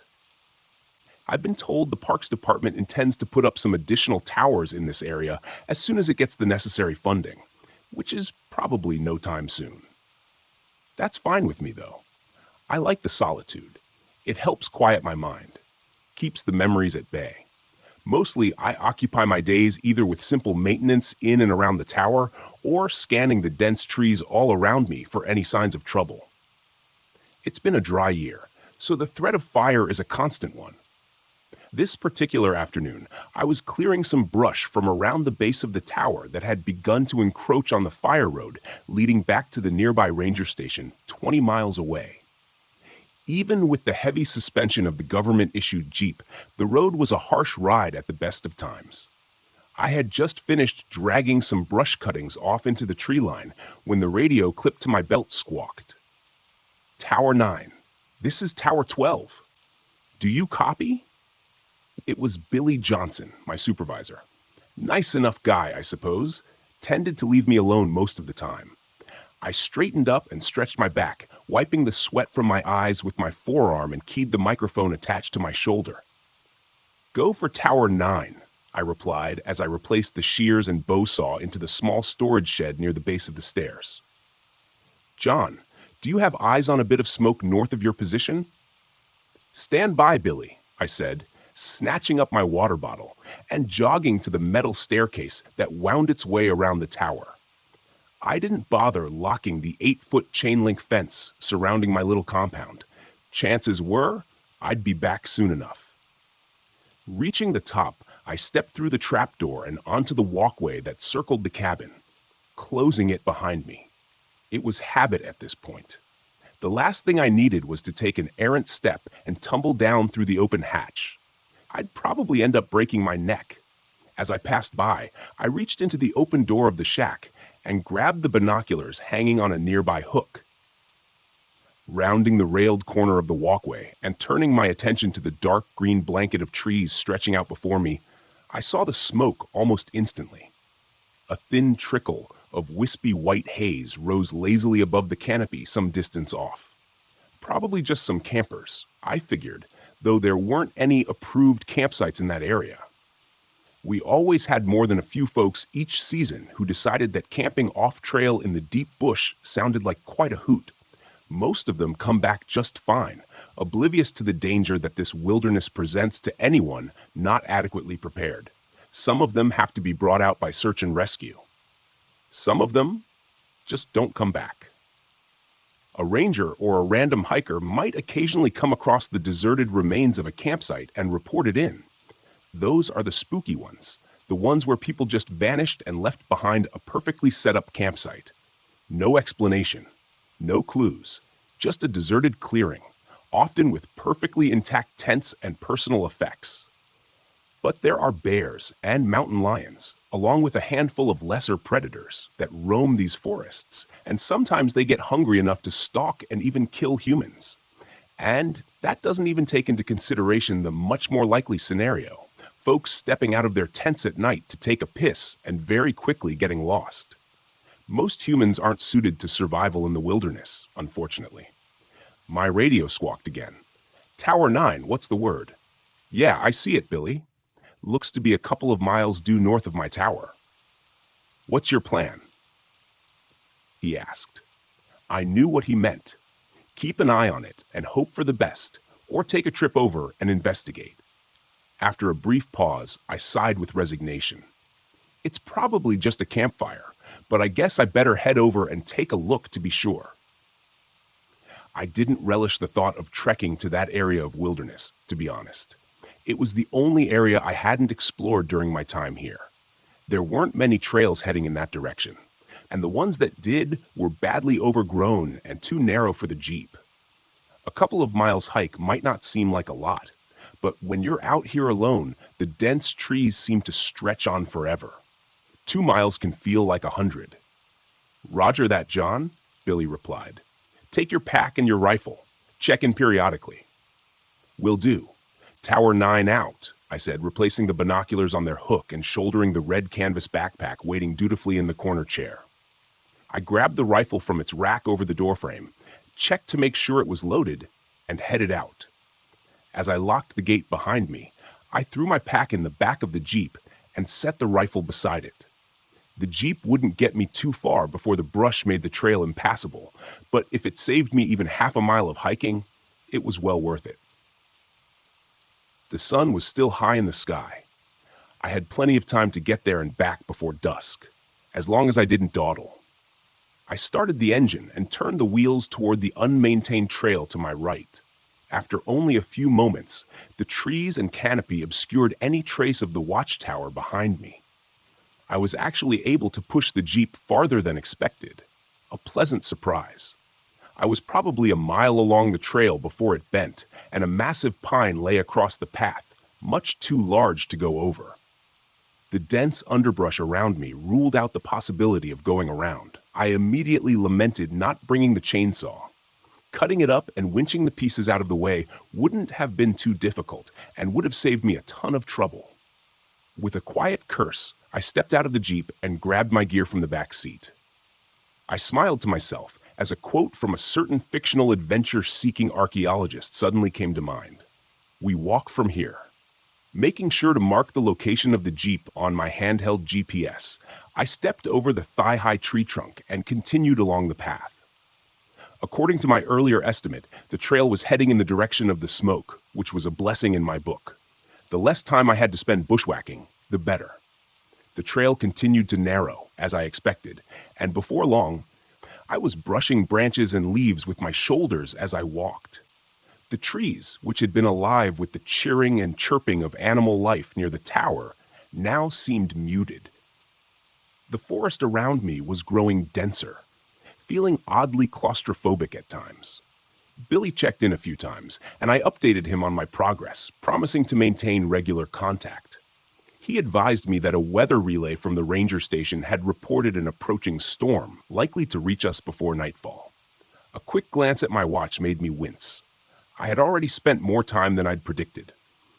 Maybe it was best to turn around and head back. The last thing I wanted was to get caught out here overnight with minimal supplies and a rainstorm. I wasn't worried, but it sure wouldn't be comfortable. If I'd been farther from my destination, I probably would have turned back right then.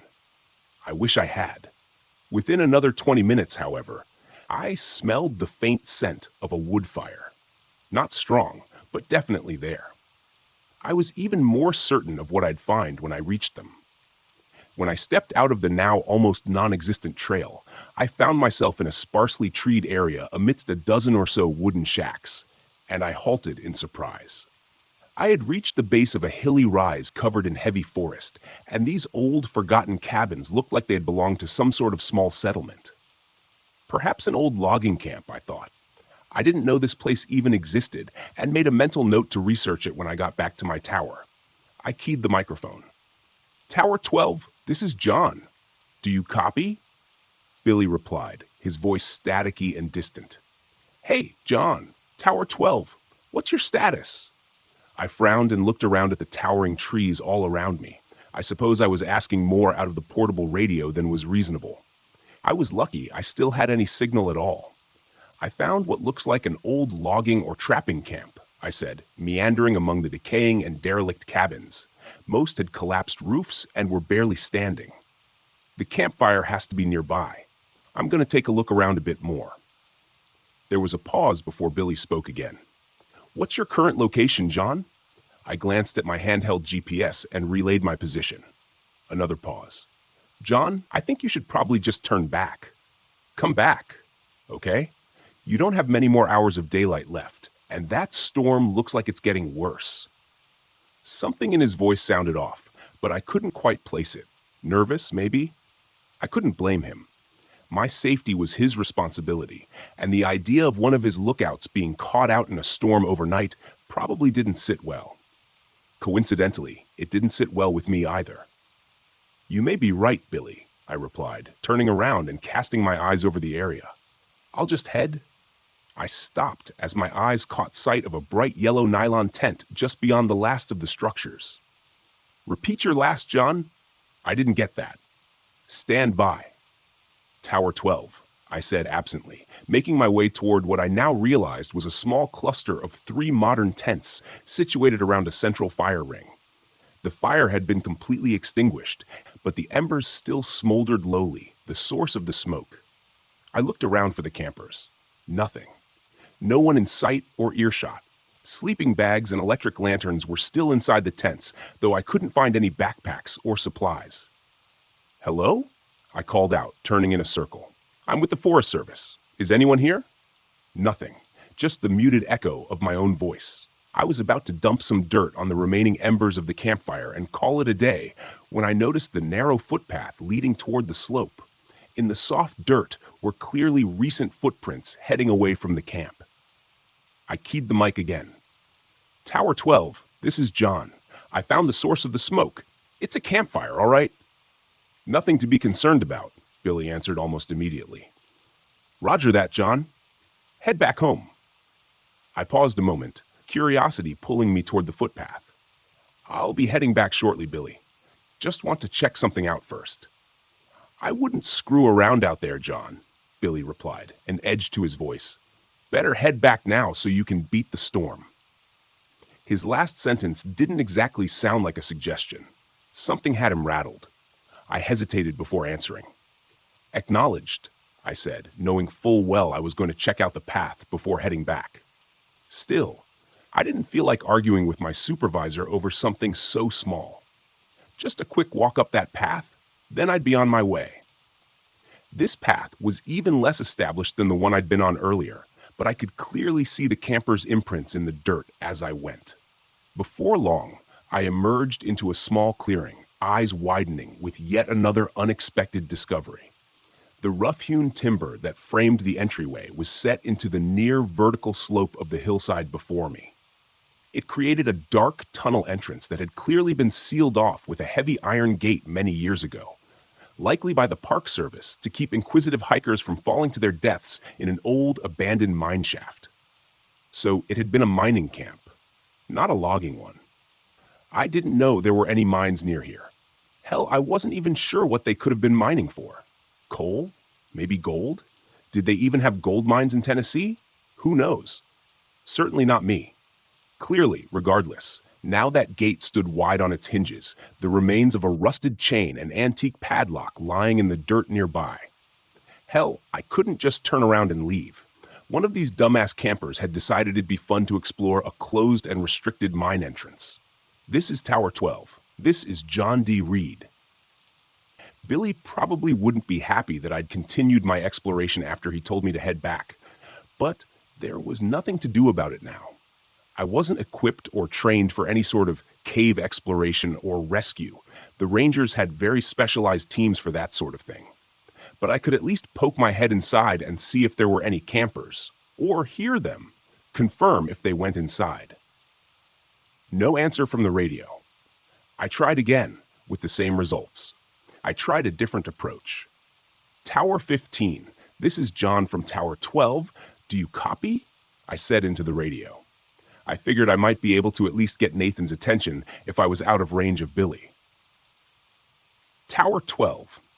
There was a burst of static that sounded like it might have contained the hint of a human voice, but it was too distorted and distant to make anything out. There was only a moment of indecision before I made up my mind. I knew it was reckless going into the mine, especially when my supervisor believed I was currently on my way back to the tower.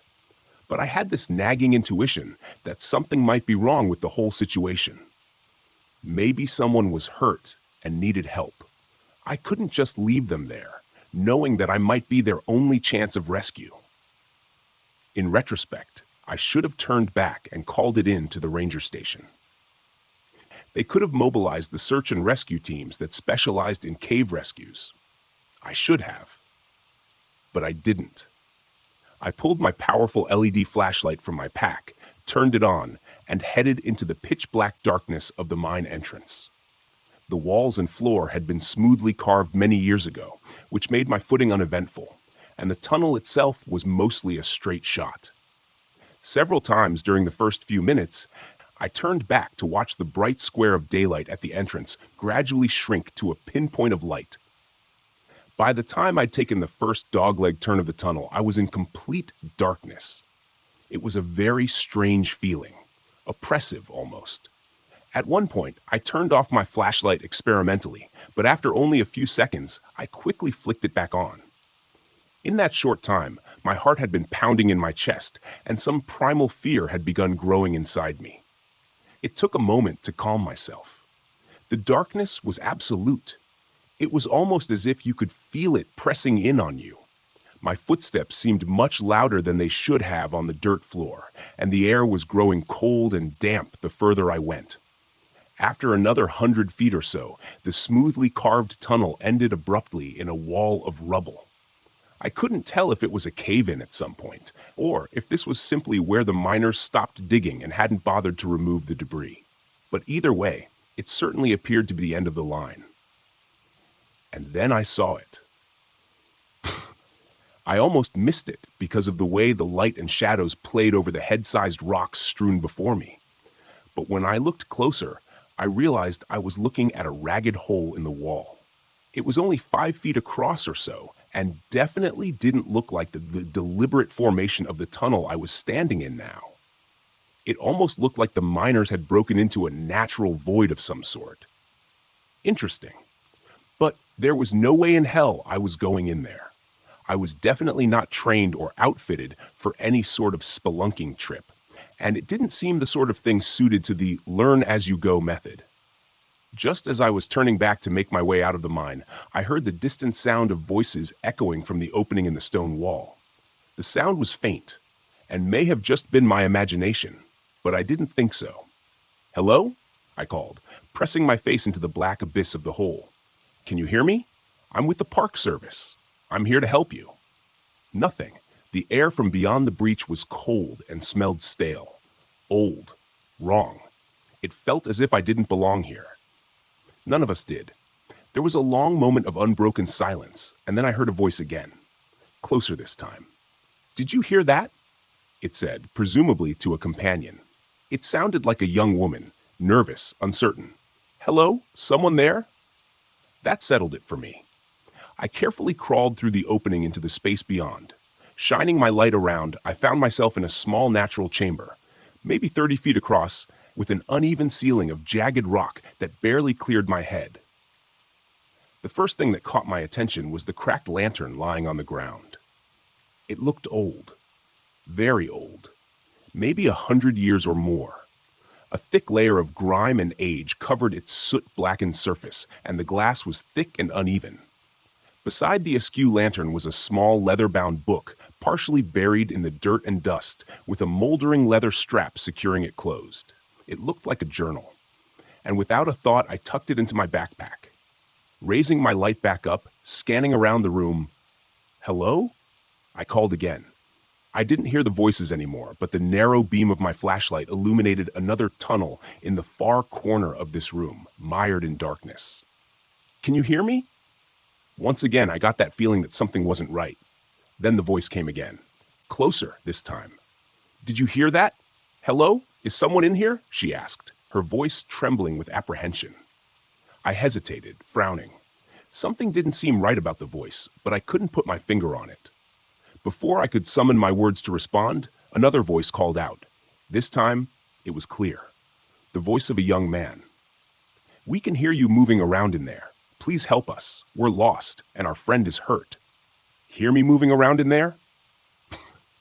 I was shouting to them. I sure as hell wasn't trying to hide.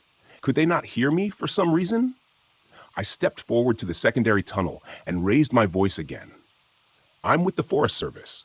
It was then, when I reached out to steady myself against the wall of the tunnel entrance, that my hand met something wet, and I recoiled in disgust, thinking I had just grabbed a handful of some subterranean slime. When I shone my light on it, however, it became very clear the reality was far worse. Blood. I stepped back, trying to keep the panic that was fighting to take control of my rationality at bay. I needed to keep a level head, for now. Panning my light around, I saw an astonishing amount of blood painting the wall and floor in front of me. Somebody had definitely been hurt, and badly. With blood loss like this, I wasn't sure I'd be able to stabilize them long enough to get rescue in here. What the hell happened here? And why did the hikers continue into the cave after one of them was injured this badly? Unless they lost their light and got turned around, there was no way for them to get lost. There hadn't been any branches to this tunnel since I first entered. All they had to do was turn around and walk until they saw daylight. The man's voice called again, colored with the unmistakable tinge of fear. What the hell is that? Hurry up, Becky. Take my hand. He seemed to be getting closer. At least if I could guide them to my voice, maybe I could get them out of here. Get to higher ground. Radio for rescue evac. They had a helicopter permanently stationed at the main ranger station. It could be here in 20 minutes if I was able to reach them. The woman's voice came again, and this time I froze. Did you hear that? Hello? Is someone in here? All at once, it hit me. The indescribable unease I had been mostly successful in repressing now fought back with renewed vigor. I realized in that moment what I had missed previously. The woman had repeated herself, twice now. No change in her inflection, no variation in emotion or urgency. It was exactly the same, down to the syllable. It was like I was listening to a recording. Did you hear that? Hello? Is someone in here? Repeated the male voice, now even closer. Hurry up, Becky. Take my hand. Below the words, I could hear the stealthy sliding of something over rocks. It seemed like it wasn't too far beyond the tunnel entrance now, but I wasn't going to wait for it to emerge from the darkness. I didn't think that what I'd see emerge from the darkness would be a couple of college kids who'd had a rough time of it during a weekend camping trip. Allowing my panic to run free, I turned and threw myself through the cave breach and landed roughly on the flat stone floor of the mine shaft. Beyond skinning my hands to hell and banging my knee on a rock, scrambling my feet with a hiss of pain, I ran as fast as I could, not realizing until I finally burst into the waning light of the late afternoon that I had lost my rifle somewhere in that cave. It was darker than it was when I first entered the mine, and a quick glance to the sky showed the angry black thunderheads that had moved in, as promised, much faster than I had expected. I quickly swung the iron gate closed on screeching hinges and looped the chain between the bars as tightly as I could, securing it rather lamely with the hasp of a broken padlock. I stood there for a long moment, bent over with my hands on my knees, trying to catch my breath outside the mine entrance when I felt the first drops of the coming storm on the back of my neck. I straightened and looked through the bars of the gate into the ominous darkness beyond, realizing how ridiculous my barricade really was.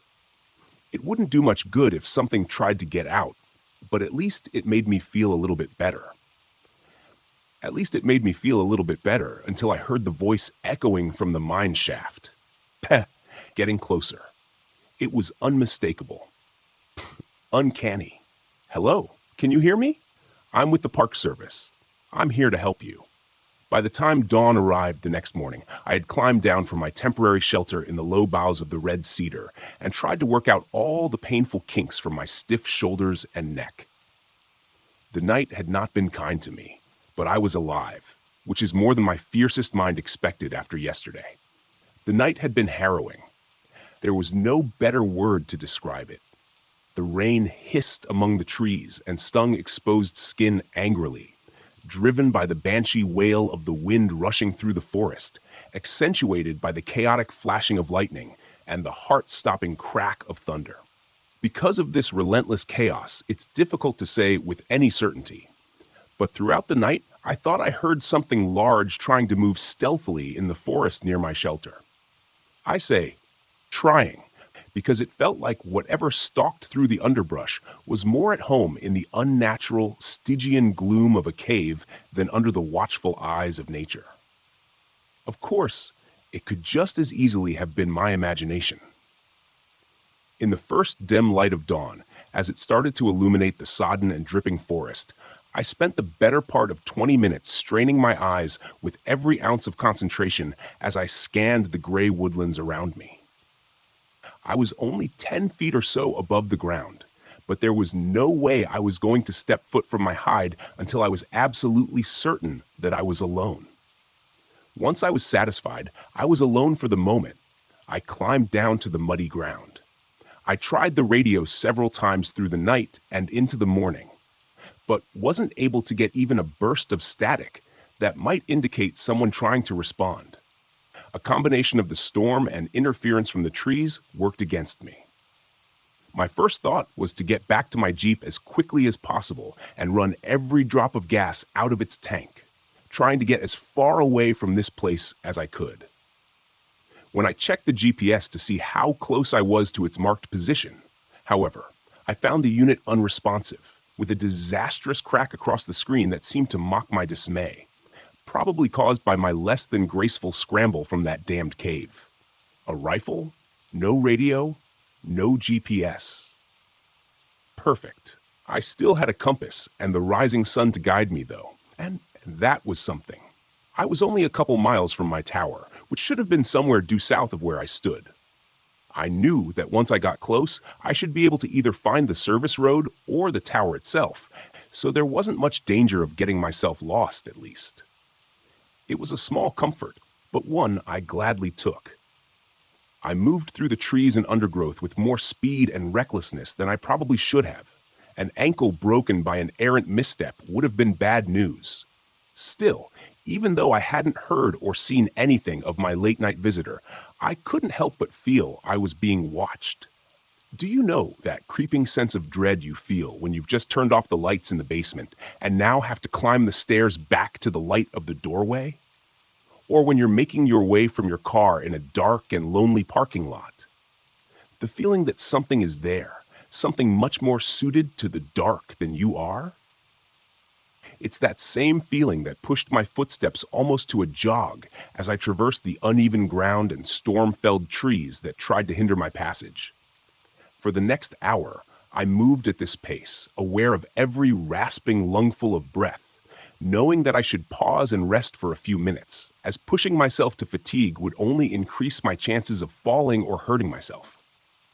I imagined myself lying in blinding pain next to an unseen chuck hole, clutching at a broken leg and watching as the sunlight began to dim with the onset of dusk, waiting for whatever hunted my trail to find me. What would happen? Would I even have time to look on its visage before it struck? Did those campers in the cave? A misstep and a stumble that nearly made this nightmare a self-fulfilled prophecy jarred me back to the present. Against all instinct, I forced my pace to slow, first to a trot, then to a walk, and then reluctantly, I stopped completely, trying to catch my breath while I scanned the dense woodland around me. Nothing. No. Not nothing. As my heart began to slow and my breathing returned to a more manageable cadence, I turned my gaze back in the direction I had been headed, and an unconscious smile found its way to my lips. The sun had risen high in the morning sky during my flight, and now I caught a flash of its reflection on the windows of my tower, not 200 yards directly ahead of me. I laughed aloud with relief, fully aware that this fear-tinted eruption was closer to the manic cackle of lunacy than anything else. I didn't care, though. My feet started forward on their own, quickly reaching a brisk pace. A few minutes later, I burst out of the trees into the maintained clearing surrounding my tower, feeling the full sunlight on my face for the first time since yesterday. Had it only been a day? It seemed like longer. I was so filled with relief that I didn't even register the fact that the forestry department Jeep sat parked near my fenced-in tower until I started entering the combination into the gate lock. The faded white 12 emblazoned on the corner of the windshield told me that it was Billy's Jeep, which wasn't much of a surprise.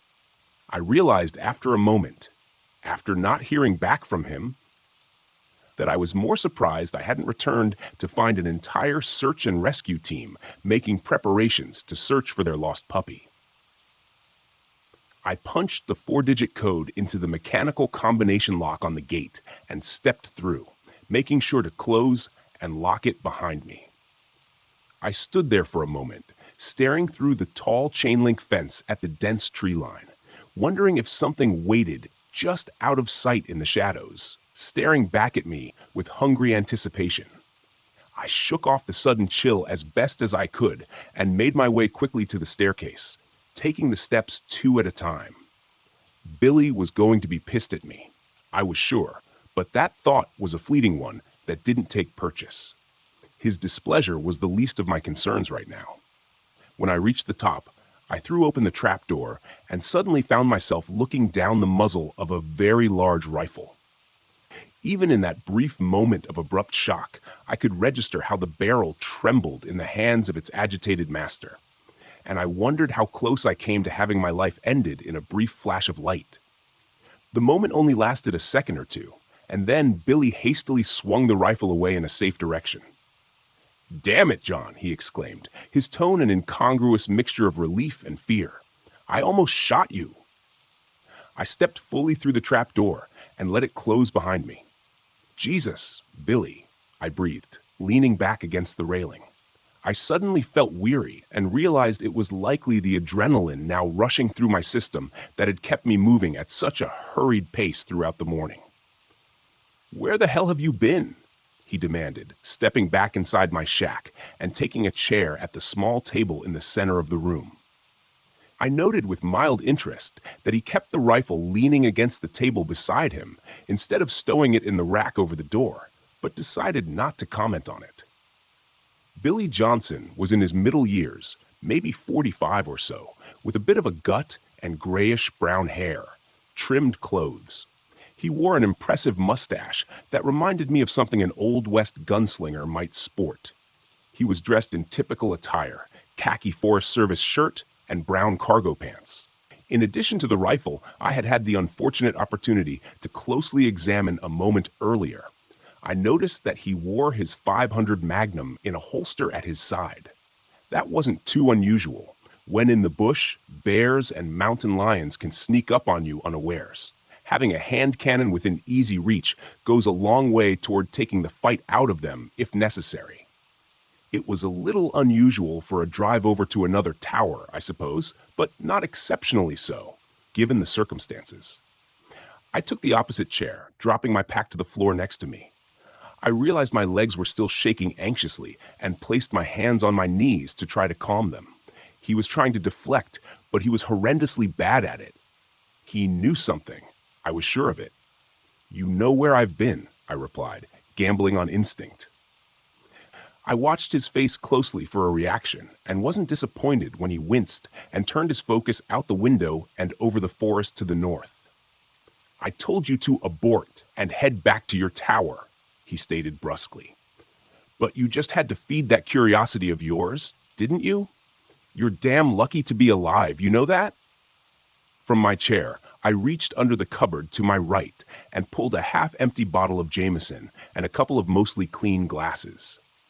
Billy turned his head and raised an inquisitive eyebrow. Alcohol was a no-no up here, but when I poured and handed him one of the glasses, he accepted it without a word. I took a pull from the other. "It's my own damn fault, I suppose," he continued, turning back fully to me. "It's been so long since anyone's even thought of Camp LeClaire that it didn't even click for me when you told me where you saw the campfire." I took another drink and then poured a bit more of the whiskey. "Camp LeClaire," I repeated. "That old mining camp?" "Logging camp, actually," he corrected me. "The mine was there long before the East Atlantic Logging Company set up out there. Nobody knows who dug it. Hell, nobody even knows when it was dug, a long time before the 19th century at least. Camp LeClaire was established in 1872, and the mine was old even before that." He looked at me in earnest for the first time since I'd returned and frowned. "You look like hell, John. Got caught in the storm, I'm guessing." "Hell of a storm." I only raised my eyebrows as if to say, "What an understatement." Billy nodded knowingly and took another swallow. "Did you find the campers at least?" I shook my head and turned to look out the window to the north, where I could almost envision the black void of that mine entrance staring back at me. "No," I said softly. "I tracked them to the mine but lost them in the cave." I jumped when Billy's glass hit the floor, and he was out of his chair before I even realized it. Billy hadn't moved from his seat, but now both hands were splayed on the table before him as if to steady himself. His pale blue eyes were wide and fixed on me. "You went into the cave?" he said, a sudden and horrifying realization dawning on him. It was then I realized my mistake. He hadn't known. He thought I had just discovered the camp and the mine, and then got caught in the storm overnight. A close call, but nothing that couldn't be undone. "Yeah," I replied, nodding slowly, deliberately. "Yeah, I went into that cave looking for the campers. The gate had been cracked open already. I'm not sure by whom or when." I leaned forward in my chair and stared hard at him. "Billy, there's something in there. I think it got those campers. I think it followed me out." Billy Johnson's face had gone white then, and I thought for a moment he might pass out. He scooped his glass up from the floor with numb fingers and poured himself another splash of whiskey, downing it in one gulp. When he spoke again, it sounded far away and distant. "Utami," he muttered. "That's what the Chickasaw called it, and they were here long before we ever were. Blur is what the white man called it, among other names, Kuatami." He nodded. "False brother, lying man, something like that. Hell, I don't know. What do I look like, a translator?" "It means bad," he continued. "No matter what language you speak, it means something's out there that isn't supposed to be, something that was locked away a long time ago and forgotten." It was then that he stood and grabbed his rifle, as if suddenly remembering something. "I need to get back to my tower and make a call now." I gestured to the radio base station sitting patiently on the table near the door. "Why not use mine?" Billy shook his head. "Sorry, John. It doesn't work that way. Special phone, special number. I just hope I'm not too late." I started to stand. "I'll go with you," I said. He pointed a stern finger at me and narrowed his eyes. "No, you stay here, strap on your handgun, and make sure it's loaded." His voice was calm, almost cold, and didn't leave much room for debate. Still, I had no desire to stay alone with whatever this angler thing was roaming around out here. "Billy, I can go with you. I can help." I started to argue, but it was quickly cut off when he took a menacing step toward me. And I realized quickly how much I'd underestimated him because of his normally easy manner. "You will stay in your goddamn tower, and you will follow orders," he roared. I took an unconscious step back and reclaimed my seat, only managing a shaking nod in agreement. He took a trembling breath, pointed at the radio, and said in a slightly less terrifying tone, "And keep that thing on. As soon as I'm back at my tower, I'll radio you with updates." A moment later, he was gone, and the trapdoor slammed shut behind him. I stood and retrieved the Pelican case from under my cot. Inside was the same model of .500 Magnum revolver that Billy had been wearing, heavy and cold in my hands. I loaded it and belted it on the leather holster, feeling the reassuring weight tugging at my waist. "John?" I heard Billy call from below. I went outside to the walkway, leaning over the railing. He was standing beside his Jeep, 50 feet below, shielding his eyes from the bright sunlight as he looked up at me. "Make sure to keep everything locked. I'll come back for you," he shouted. I raised a hand to him and slid the latch shut on the trapdoor with my toe. I turned back into my shack as I heard Billy's Jeep fire up, and a moment later, it drove off down the rough service road toward his tower. I glanced back to the north, to the place where I had first seen the campfire smoke rising the day before, and suppressed a shudder. I was alone again, safe in my tower and armed, but alone. Abruptly, like an unexpected wave of nausea, the feeling that I was being watched washed over me with a chill, making the hairs on the back of my neck stand on end. I looked back over my shoulder to where Billy had been only a minute before, but saw only the rough service road and dense, impenetrable tree line beyond. That's probably just my imagination, but the feeling didn't diminish, and with every passing breath, I was more and more certain that there was something nearby, just out of sight, standing stone still in the gray-green foliage, waiting. I stood there a long moment, eyes straining for any hint of movement or alien shape among the shadows. But if there was, my human eyes weren't sharp enough to pick it out. I stepped back through the open doorway of my shack and dropped down into the chair again, my eyes catching the bottle of whiskey before me.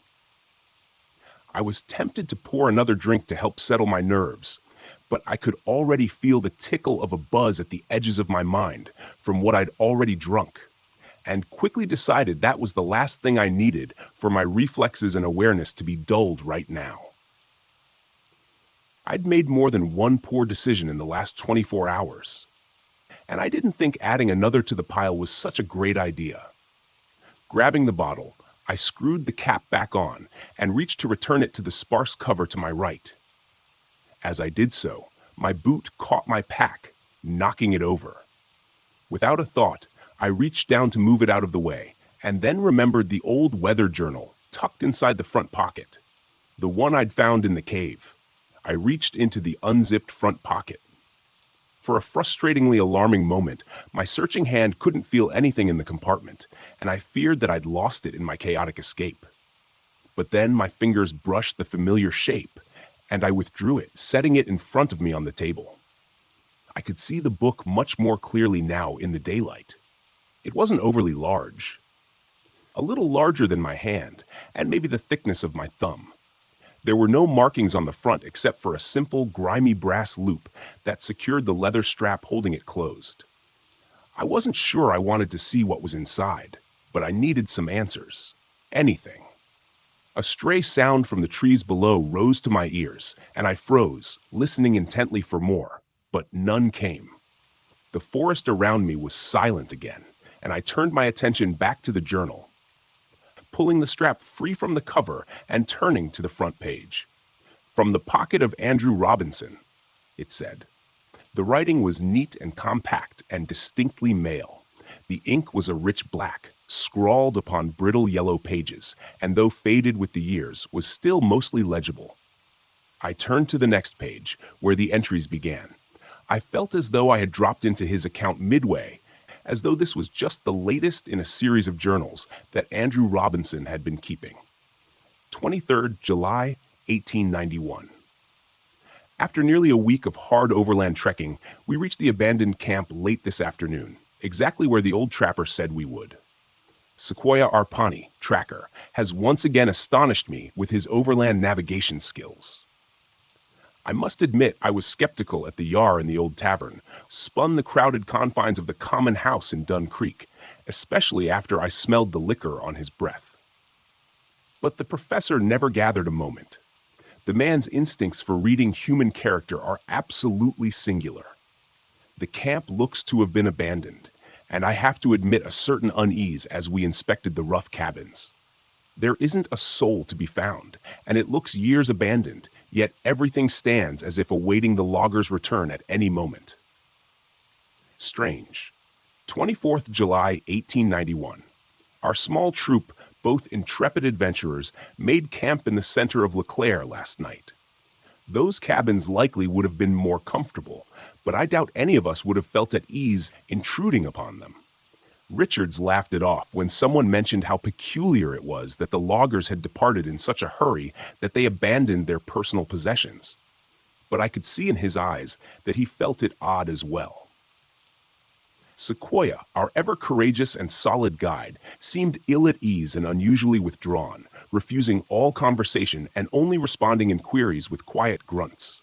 Something of concern hides behind his eyes, though, and I wonder what it is.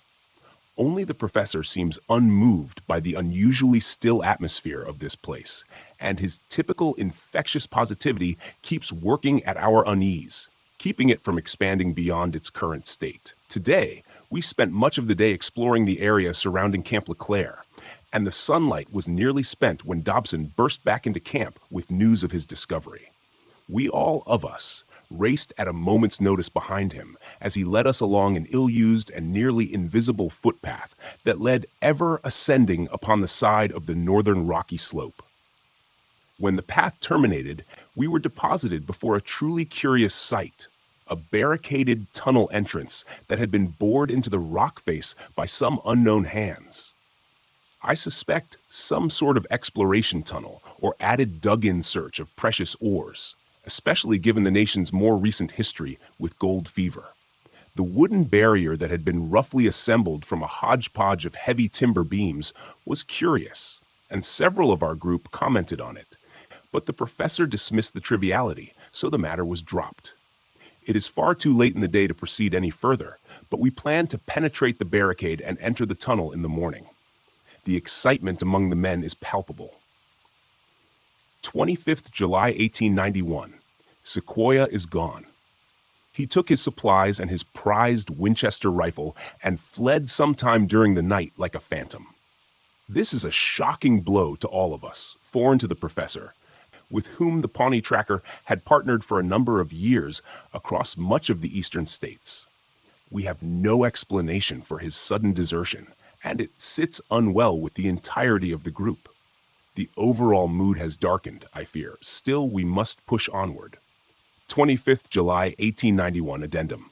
It took more than 2 hours of hard labor, but we were finally able to gain entrance to the mine shortly before noon today. Richards managed to get his boot caught between two heavy timbers as he stumbled forward, straining his ankle with a terrible cry. We feared it broken, but Dr. Franklin assured us that his bones seemed intact. Regardless, Richards was taken back to the camp, where he will convalesce while the rest of us make our entry. His part in our exploration has come to an end for now. We made our way in a single file through the added tunnel for some way before reaching its carved end. The light from our oil lanterns providing regrettably inadequate illumination over the rocky surroundings. When we reached the terminus of the mine tunnel, our hearts sank for a moment before the professor gave an exclamation of discovery and suddenly disappeared through a nearly hidden rift in the wall, surrounded by jagged rocks. We eagerly followed him through, careful of our footing as we went, and found ourselves in what I can only assume to be an accidental breach by the miners into a natural cave system. The air was chill and unmoving, but our excitement over this discovery laid any concerns or discomfort this may have caused. The professor directed us to set up a secondary camp in this new chamber, which we'll use as a staging point for further exploration. So, we spent the rest of the day bringing supplies for our main camp and constructing a smaller version in this moderately sized chamber. By the time we completed this endeavor, the efforts of the day precluded the start of the exploration until the group has had the opportunity to rest and replenish their energy. I feel I will sleep well tonight despite the anxious excitement buzzing around my mind. 26th July, 1891. Another shock. When we woke this morning, O'Connor is gone. The Irishman, who has ever been reliable and constant as the North Star, was assigned first watch last night. There is no trace of him, and no indication that he took any provisions or even his personal rucksack with him. I fear his natural inquisitiveness may have gotten the best of him and led him to explore the deeper caverns beyond our ad hoc base camp, for his lantern is the sole item that has gone missing with his person. The professor immediately rallied the rest of our small group, 7 in all now, and mounted a search for our lost companion. I tried to caution him against rushing into action, but he was not to be deterred. To my dismay, I was the sole man ordered to remain here at camp, whilst my companions took up their supplies and launched deeper into the cave system in the event young O'Connor returned in their absence. I was understandably disappointed, but grasped the logic of it well enough. I would loathe to think of O'Connor returning only to find us all gone, and then losing himself again, trying to find us. I shall endeavor to rest a bit. With luck, my companions will return before long with our lost compatriot. 27th July 1891. I am at my wit's end, and I'm unsure how to proceed. It has been more than a day since the professor led the rest of the men in search of poor O'Connor, and I have felt their absence as keenly as I am aware of my own solitude in this cave. I've seen nothing of our missing companion or the party that delved deeper into the system yesterday morning, and I know their lanterns did not have sufficient fuel to carry them for this long without other means of illumination to guide their return. I fear they are hopelessly lost. I myself had to return to LeClaire for more lantern oil for my waning light. I must admit, with no little embarrassment and some reluctance, to my return to this dark place, which no longer carries any of its former adventurous excitement or fascination. It is now nothing more than a doorway into the deep places below the earth, where men were never intended to tread. But the growing apprehension is not the worst of it. The sounds, by heaven's grace, the sounds. I first became aware of them last night as I did my lantern and tried to set myself to sleep. At first, it was only an indistinct and muted echo, which may have been interpreted as nothing more than the distant whistle of wind or other natural sound distorted by the unique acoustics of this place. Then I heard the distinct tonal qualities that could only be a man's voice. I instantly rose and took my lantern, raising the flame and rushing to the entrance of the cave that swallowed my companions. There I stood, listening with such keen focus that I felt beads of sweat upon my brow. I would swear upon a holy book that it was the distant call of the professor himself, and I eagerly called back with as much fervor as I could summon, hoping desperately to guide them back to me. However, the instant I called out, the voices vanished, and I was met only with the suffocating silence of an open tomb. There I stood, straight as a sentinel, praying for a response from my friends. After several minutes of absolute silence, my thoughts began turning to dark things. I became painfully aware that anything beyond the weak cast of my lantern would be utterly invisible to me. But I, on the other hand, would be lighted as a beacon to it. I pushed these thoughts from my mind as forcefully as I could, inwardly chastising myself for seeing ghouls where none existed. I was about to call out again to my lost companions when I heard it. The voice came again, echoing from the claustrophobic abyss that lay before me, mired in the blackest darkness one could imagine. It was still some distance away, I estimated, but I was certain it seemed closer now. When the third time I heard it, I was just barely able to make out the words, but it was enough to be sure. My own words echoed back at me from the depths of that damned cave, and in my own voice, I staggered and nearly dropped the lantern. At that moment, could the legends be true? The professor always seemed to believe them, though I must admit I attributed his faith to the unwavering certainty he held in those things lost to antiquity. He'd always maintained that a legend, especially one whispered by so many indigenous people without mutual contact, must have some root in truth. But that line of reasoning is antithetical to modern civility, and I must reject it and focus on the more probable explanation that my already stressed nerves were turning my fears against me. The voices must be those of my companions, lost in the dark, but near enough to hear their calls. They must be. I'm not certain what lies next, but I know that I cannot abandon my companions, my friends, to wander the darkness until they fall from exhaustion or dehydration. Not while I might yet help them. I will leave this written account at the entrance to the cave. This lantern is nearly spent, but I have another with a full vessel that'll take its stead. If I do not return, at least someone may know of our passing here. May God be with us all. I closed the journal with a trembling hand, momentarily lost in what I just read. How is it possible? The journal was more than 130 years old. No animal alive then could be what pursued me now. What if it's not an animal? The sudden burst of static from Billy's call that simultaneously erupted from my radio base station and the portable handset clipped to my shoulder made me jump and drop the journal to the floor, heart pounding. I cursed under my breath and keyed the microphone. "Go for Tower 9, I answered, my voice tight as I spoke. My eyes drifted out across the sky to the east, where darkening thunderheads had been unknowingly gathering and marching slowly in my direction. I shook my head. Icing on the cake, I thought. "John, what's your position?" asked Billy, the self-assured authority that filled his tone now strangely absent, replaced with something else, fear. I frowned a moment at the question before answering. "What do you think, Billy? I'm in my tower, just like you told me." A strange pause before he spoke again. "John, this isn't some sort of joke, right? You're not outside my tower?" I was growing more agitated by the moment. What sort of question was that? I had no Jeep. There was no way I could have made it to his tower in such a short amount of time, even if I'd wanted to. "No, Billy," I answered with more force than I intended. "I'm not outside your tower." I stopped mid-sentence, a horrified realization sweeping over me. In that moment, I tried to speak, but my mouth had gone dry. "Billy," it was all I could muster. The radio was silent as my eyes slowly drifted to the west, where I could just make out the small, lonely shape of Tower 12. Barely visible over the darkening blanket of green. Was that a gunshot? Another night, another goddamn night stuck in this window-lined prism. At least I have a good view, so I guess that's something. The storm raged all night again last night, and only let up just before dawn. At one point, the winds were gusting hard enough to rock the tower, which was a bit disconcerting to say the least.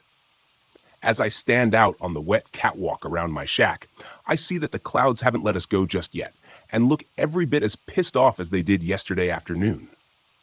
It seems like the last dry season has come to an end, which is good since I've been slacking a bit on my fire-watching duties over the last couple of days. Gallows humor, right? Due to that, or I'm sitting in the corner in a fetal position crying. I've been told by my ex-fiancée that I'm not an attractive crier. I haven't heard Pete from Billy since his last terrifying broadcast to me yesterday. I tried to reach him several times since then, but no dice. I've also tried reaching Nathan and the ranger station, but all I get is static, even from my base radio set. When I first started here, I remember Billy telling me during my brief orientation that the radio should be able to reach out 50 miles or more, so I'm not sure what's going on with them. Update: I just took a quick look at the base station and found that the cable leading up to the antenna on the roof of the shack is now just a dangly thing swaying in the breeze. The storm must have decided it needed the antenna more than I did because it's gone. I can see where the screws were torn out of the wooden mast, and before you say anything about whatever this thing is that's been stalking around and deciding to sabotage my radio, I should probably tell you that the wooden antenna mast looks like it's been around for a long time. The wood was probably dry rotted to begin with, and now that it's soaked, it's crumbled away into little wet brown bits as soon as I probed it with my fingers. Speaking of whatever this Kwatami or angler thing is, and I'm just going to call it a mimic, I think I haven't heard anything weird since yesterday. I'm assuming it's still over there somewhere, but I don't think it's nearby. If it's still anywhere around here, it's probably somewhere over near Tower 12, or at least that's what makes the most sense to me anyways. Which brings me to my shiny new lunatic idea. My Jeep. It can't be more than a mile down the northern track, still sitting there in front of that fallen pine. I could probably get to it in less than an hour, even with this wet and muddy ground. It had almost a full tank of gas, and I'm pretty sure I could outrun this mimic thing in it if I could get a straight shot down the service road. I definitely don't relish the idea, mind you. Every instinct is screaming at me to sit my butt right down where I am in this tower, and I know the ranger station will start getting a little antsy when Billy doesn't check in after a few days, but I'm also thinking they may extend it out a day or two in light of the foul weather. Maybe 5 days out in the wilderness, and then I'll have a ranger truck parked outside my tower. The question is, what they'll find when they get here. See, I've been thinking about it. Billy definitely knew more about this thing than I do. Certainly enough to not open the door when he heard it outside, pretending to be a Girl Scout selling cookies.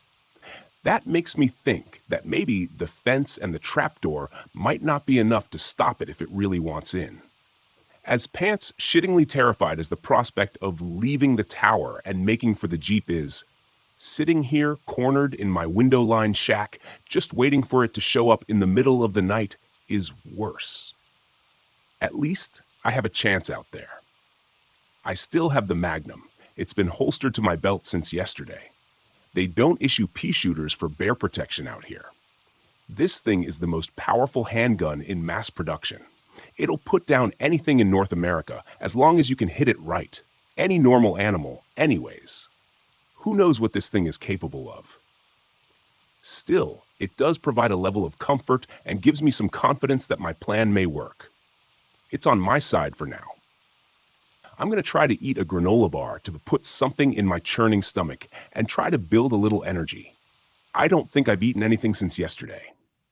After that, I'm grabbing my pack and heading out. Wish me luck. I left my tower shortly after 10 a.m., and let me tell you, those were some of the most difficult first steps I've ever taken in my life. Stepping out through the chain link fence into that open space beyond my small compound felt like I was stepping off the roof of a skyscraper. When I closed the gate behind me, I stood there motionless. Must have been 5 minutes, frozen in place with my hand clenching the grip of my revolver that's holstered at my belt. Even with all the stress and anxiety swirling around in my head, I was amazed at how keen my senses seemed in that moment. I felt like I could hear every rustle of leaves and smell every damp patch of moss in the thousands of acres of wilderness surrounding me. In that moment, I felt very small, very insignificant, trivial. When my chest began to ache, I realized that I'd been holding my breath in subconsciously, afraid to make even the smallest sound. I let out a slow breath and forced myself to breathe normally again, scanning the trees. I turned slowly in a circle, eyes searching for anything that seemed out of place, like it didn't belong. But there was nothing there. Everything seemed normal, at least to me. Casting one last look over my shoulder at the refuge of my tower, I started off along the seldom-used service road to the north, careful of my footing on the muddy and uneven ground. I allowed myself to move at a slow jog, fast enough to make good progress, but not so fast that I was announcing my presence to the world. Not so fast that I couldn't hear the forest around me over my own breathing. I stopped a couple of times during my trek to catch my breath and take a drink of water, and thankfully still seemed alone and unpursued for now. I wondered if it was out there somewhere among the dense trees, hiding in the muted gray shadows of the forest. Or perhaps it had returned to my tower in my absence and found it empty, and was even now tracking my flight along this trail. If I paused long enough, would it suddenly appear, rounding the gentle curve behind me as it caught up to me in order to prefer to move more stealthily among the trees and underbrush, laying in wait alongside the path ahead, ready for my approach? I had to forcibly shake myself of that line of thought. It wasn't doing me any good now. I was committed to my plan. The thought of retracing my steps and returning to my lonely watchtower held just as much terror, because now it's out there, unmanned, unwatched, and abandoned. For all I know, the mimic could be there at this very moment, ransacking my shack. I definitely didn't want to walk in on that little scene. I can promise you that much. I ended up making surprisingly good time on that northern path. It was only about 30 minutes before I saw the dim shape of my Jeep waiting dutifully in the middle of the path ahead. The matte tan paint job and black cloth roof stood out remarkably well against the muted greens and browns of the surrounding forest. Urging my pace to quicken, I covered the last 100 yards before I even realized it and found myself standing at the door, hand on the handle. I paused. A chill ran down my spine, inciting an unbidden shiver, and I realized then how quiet the forest around me was. I wasn't sure how long it had been this way. I felt that something was out of place, and so did the native fauna. On any given day, the trees were alive with the sounds of wildlife. Squirrels and chipmunks chittered, insects buzzed, and 1,000 varieties of birds called and sang from the treetops. Not now, though. Now it was as if they had all left. It felt very alone in that moment, only not quite alone. Somewhere out there, in that sea of trees, something stalked, something that didn't belong in the light of day, something that didn't belong under the watchful eyes of Mother Nature.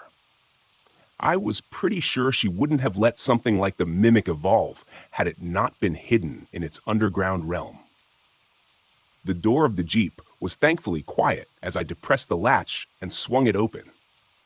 If this had been a horror movie, I'm sure an ear-splitting screech would have erupted from its hinges. But in real life, we tend to take care of these vehicles pretty well.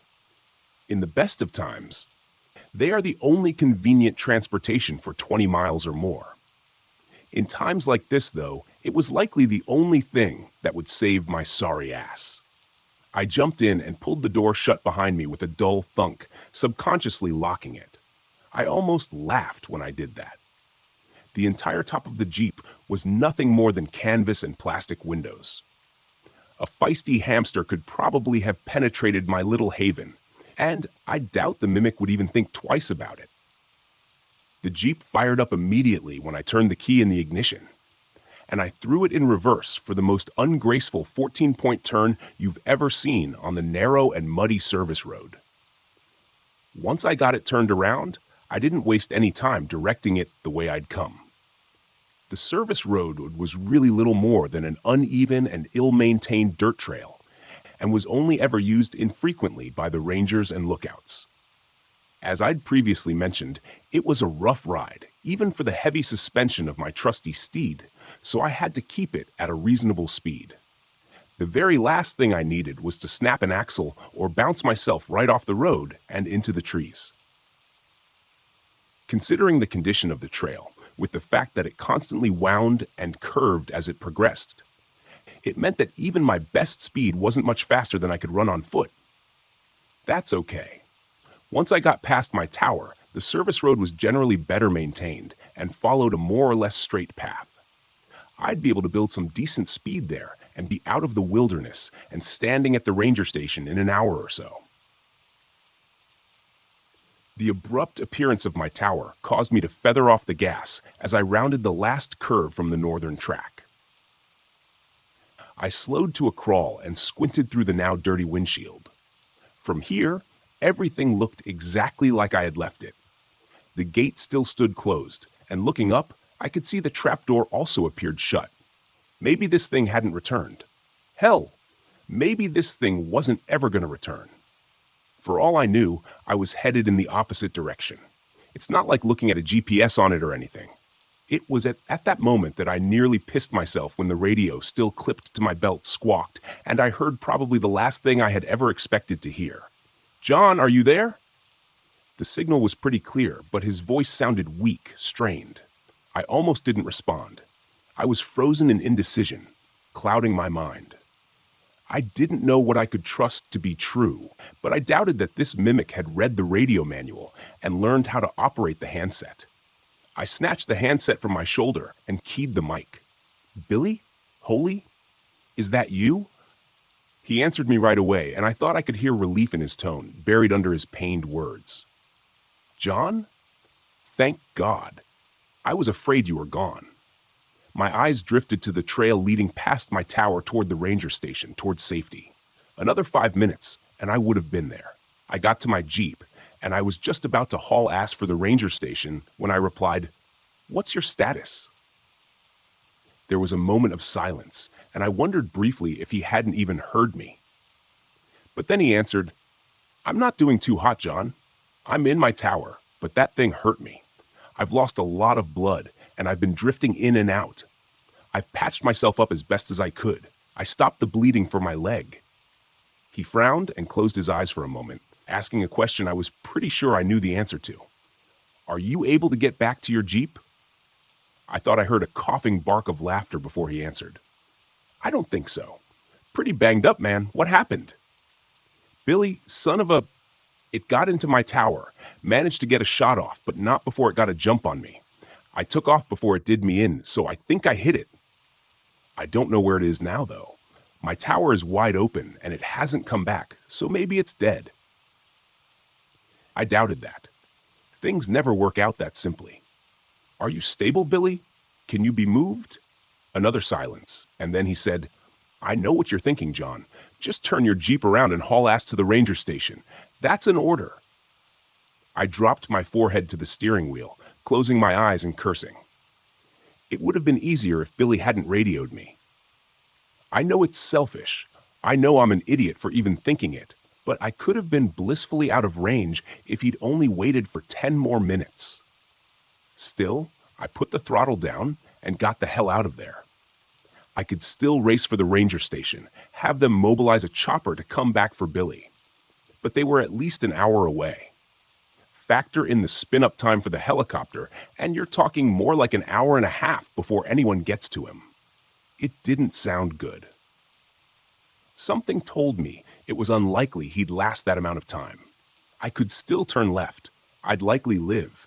But could I live with myself knowing that I left Billy to die alone in his tower? What if our situations had been reversed? Sure, I might be saying the same words he was saying now, but in my heart, I'd be pleading for that voice on the radio to help me. I couldn't imagine being in his position, lying there, hurt, bleeding out, knowing that his safe haven was wide open and that thing was out there somewhere. Look, I know what you're going to say. I know what you're probably saying already. Don't be a dumbass. This is exactly why everyone dies in a horror movie. I get it, believe me. I get it. But this wasn't a movie. My friend was lying there, dying in his shack. If I could get to him and get him into the Jeep, we could both get out of there, leaving this twisted nightmare behind us. Billy, I'm headed your way. Get ready, because we're going to wrestle you down the stairs and into my Jeep as quickly as we can, I said, cranking the wheel to the right and taking the western trail with more speed than I should have. John, I gave you an order. Get out of here now. Despite the situation, I managed to start a grin as my rig bucked and bounced over the uneven trail. Billy, I'd like to take this opportunity to officially tender my resignation from the Fire Watch. Now shut your mouth and conserve your strength. I'll be there in 15 minutes. 15 minutes. Trying to be a pretty good guess, and before long, I skidded to a halt outside Tower 12, next to Billy's ride.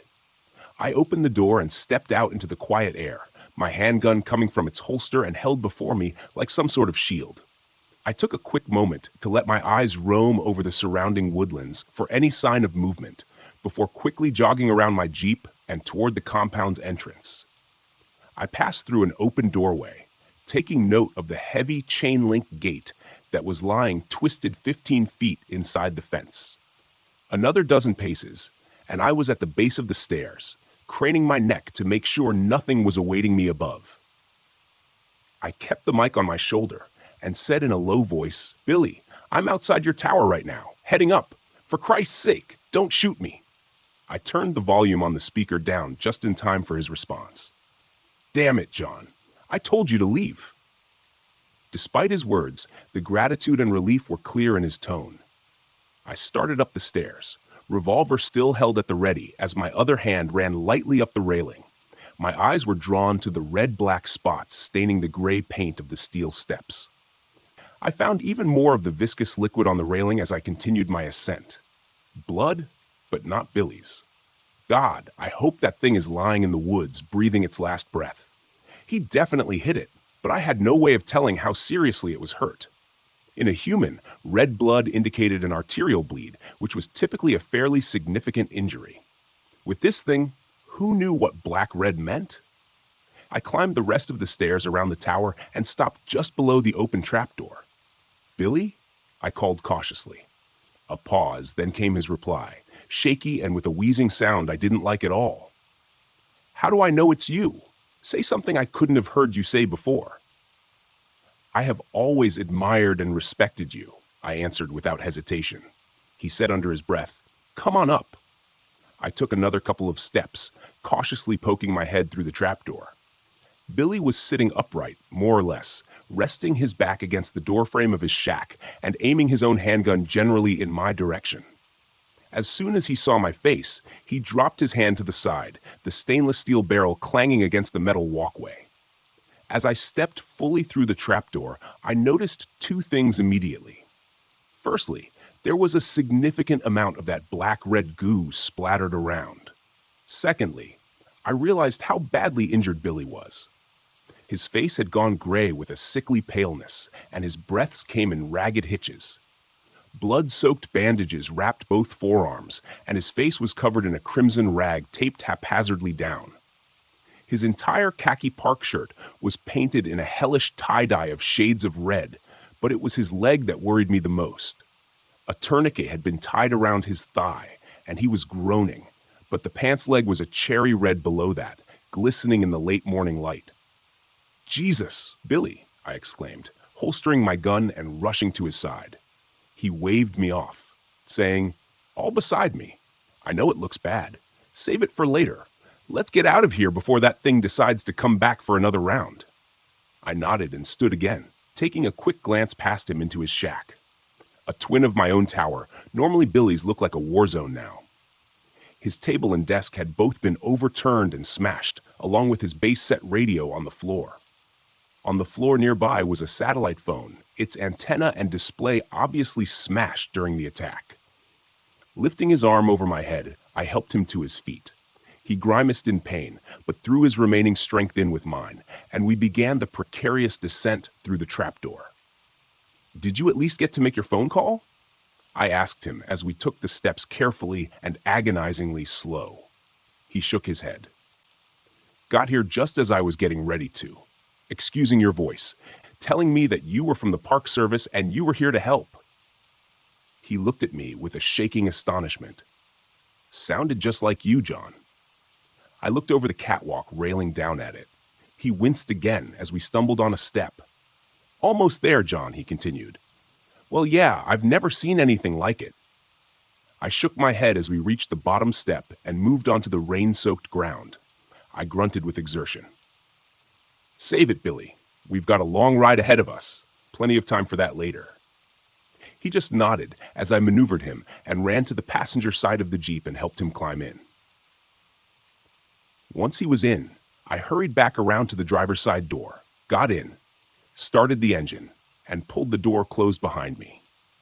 Throwing it into reverse, I felt the wheels break loose as I stepped on the gas with a bit too much enthusiasm.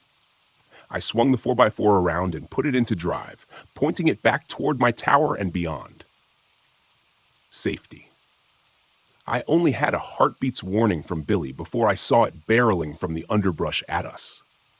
It threw itself, a great mass, crashing into the side of the Jeep, and Billy scrambled to get away from it, damn near climbing over the center console in the process and knocking my hands off the wheel.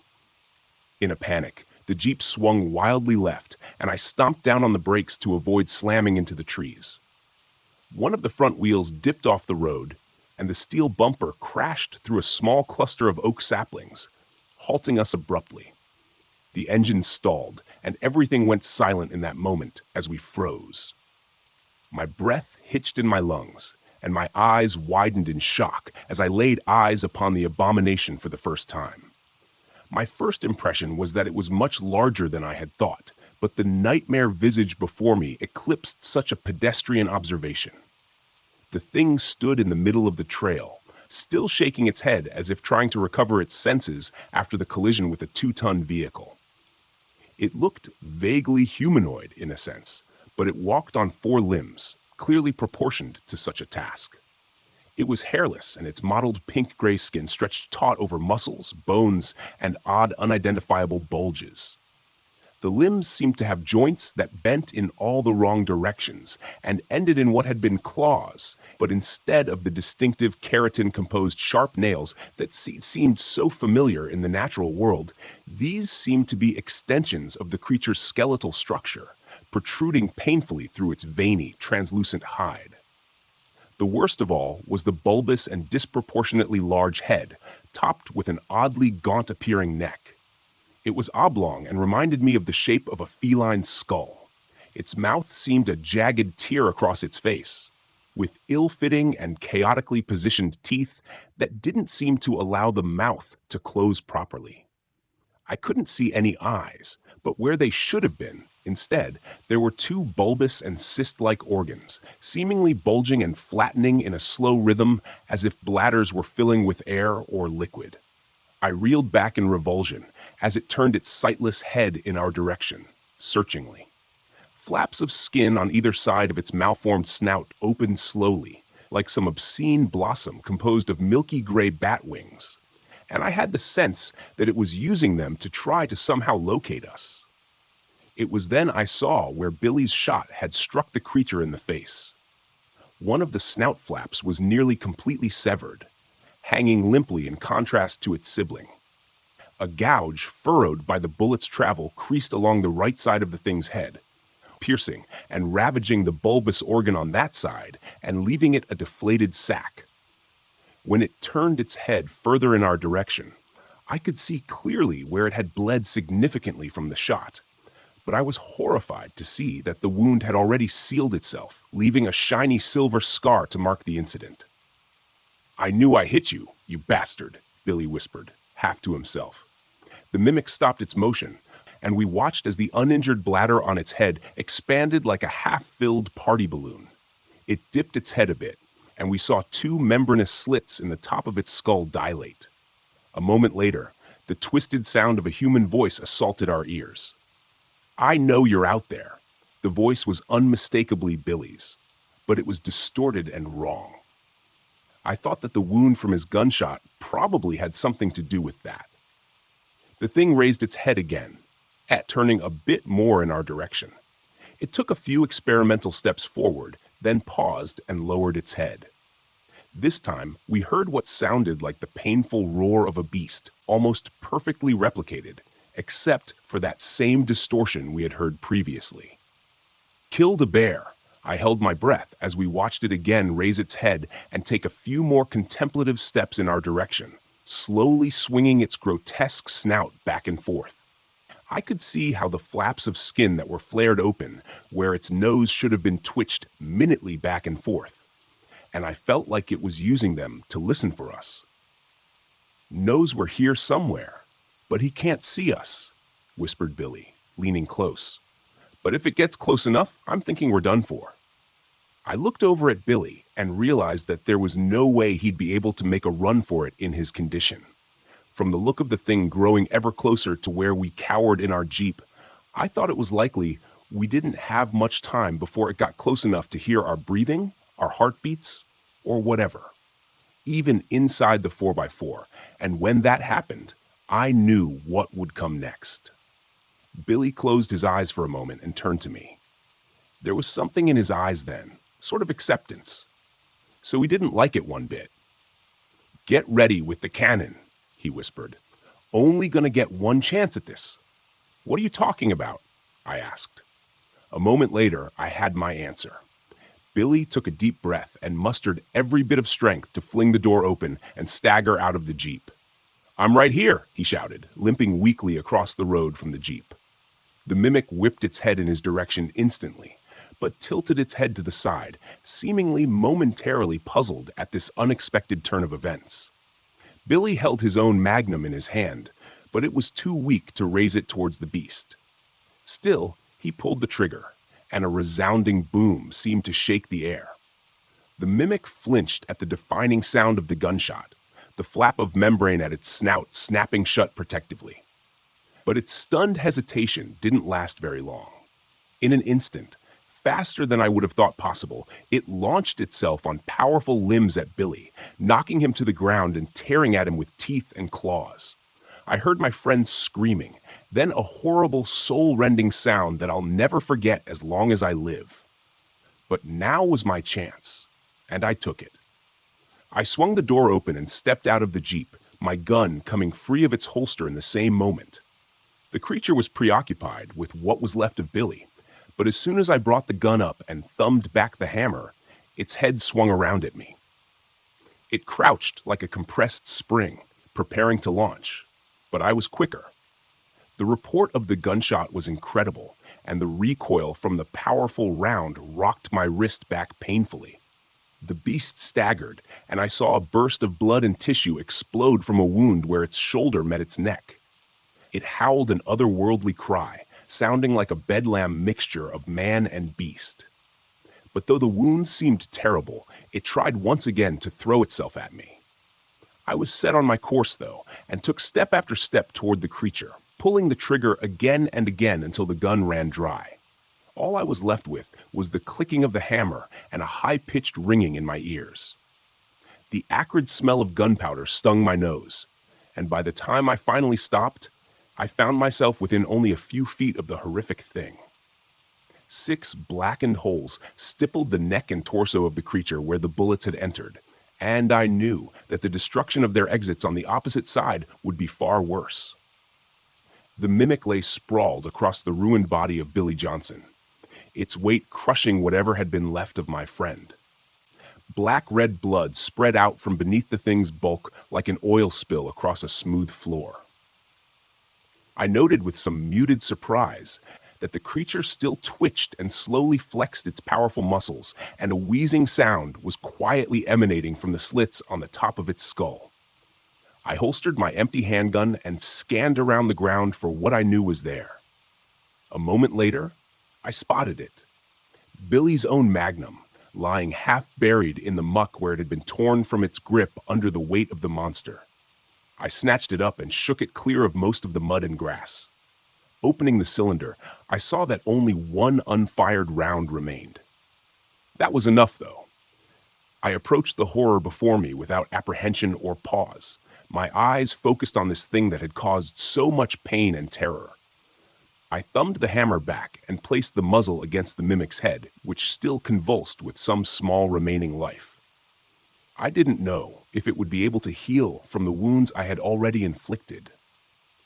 Logic told me it was unlikely, but the silvery scar I'd seen from Billy's previous encounter caused me to question everything I thought was possible. I felt the tremors from the creature vibrate through the gun as the barrel rested against its skull, right between where its eyes should have been. I tensed my finger on the cold steel of the trigger, and the crack of the gunshot echoed throughout the forest. It was done. But even as I walked back numbly to the Jeep and restarted the engine, I wondered if that was true. I thought back to the journal I'd read, written more than 130 years before, and how it alluded to the tales of this creature going back long before then. As I drove the Jeep along the rough and winding service road, I wondered at the possibility that what we encountered was the only one of its kind. That the same beast had somehow terrorized cultures separated from each other by great time and distance, spawning the legends that the author of the journal and his companions pursued. It didn't seem likely. And now the door was open.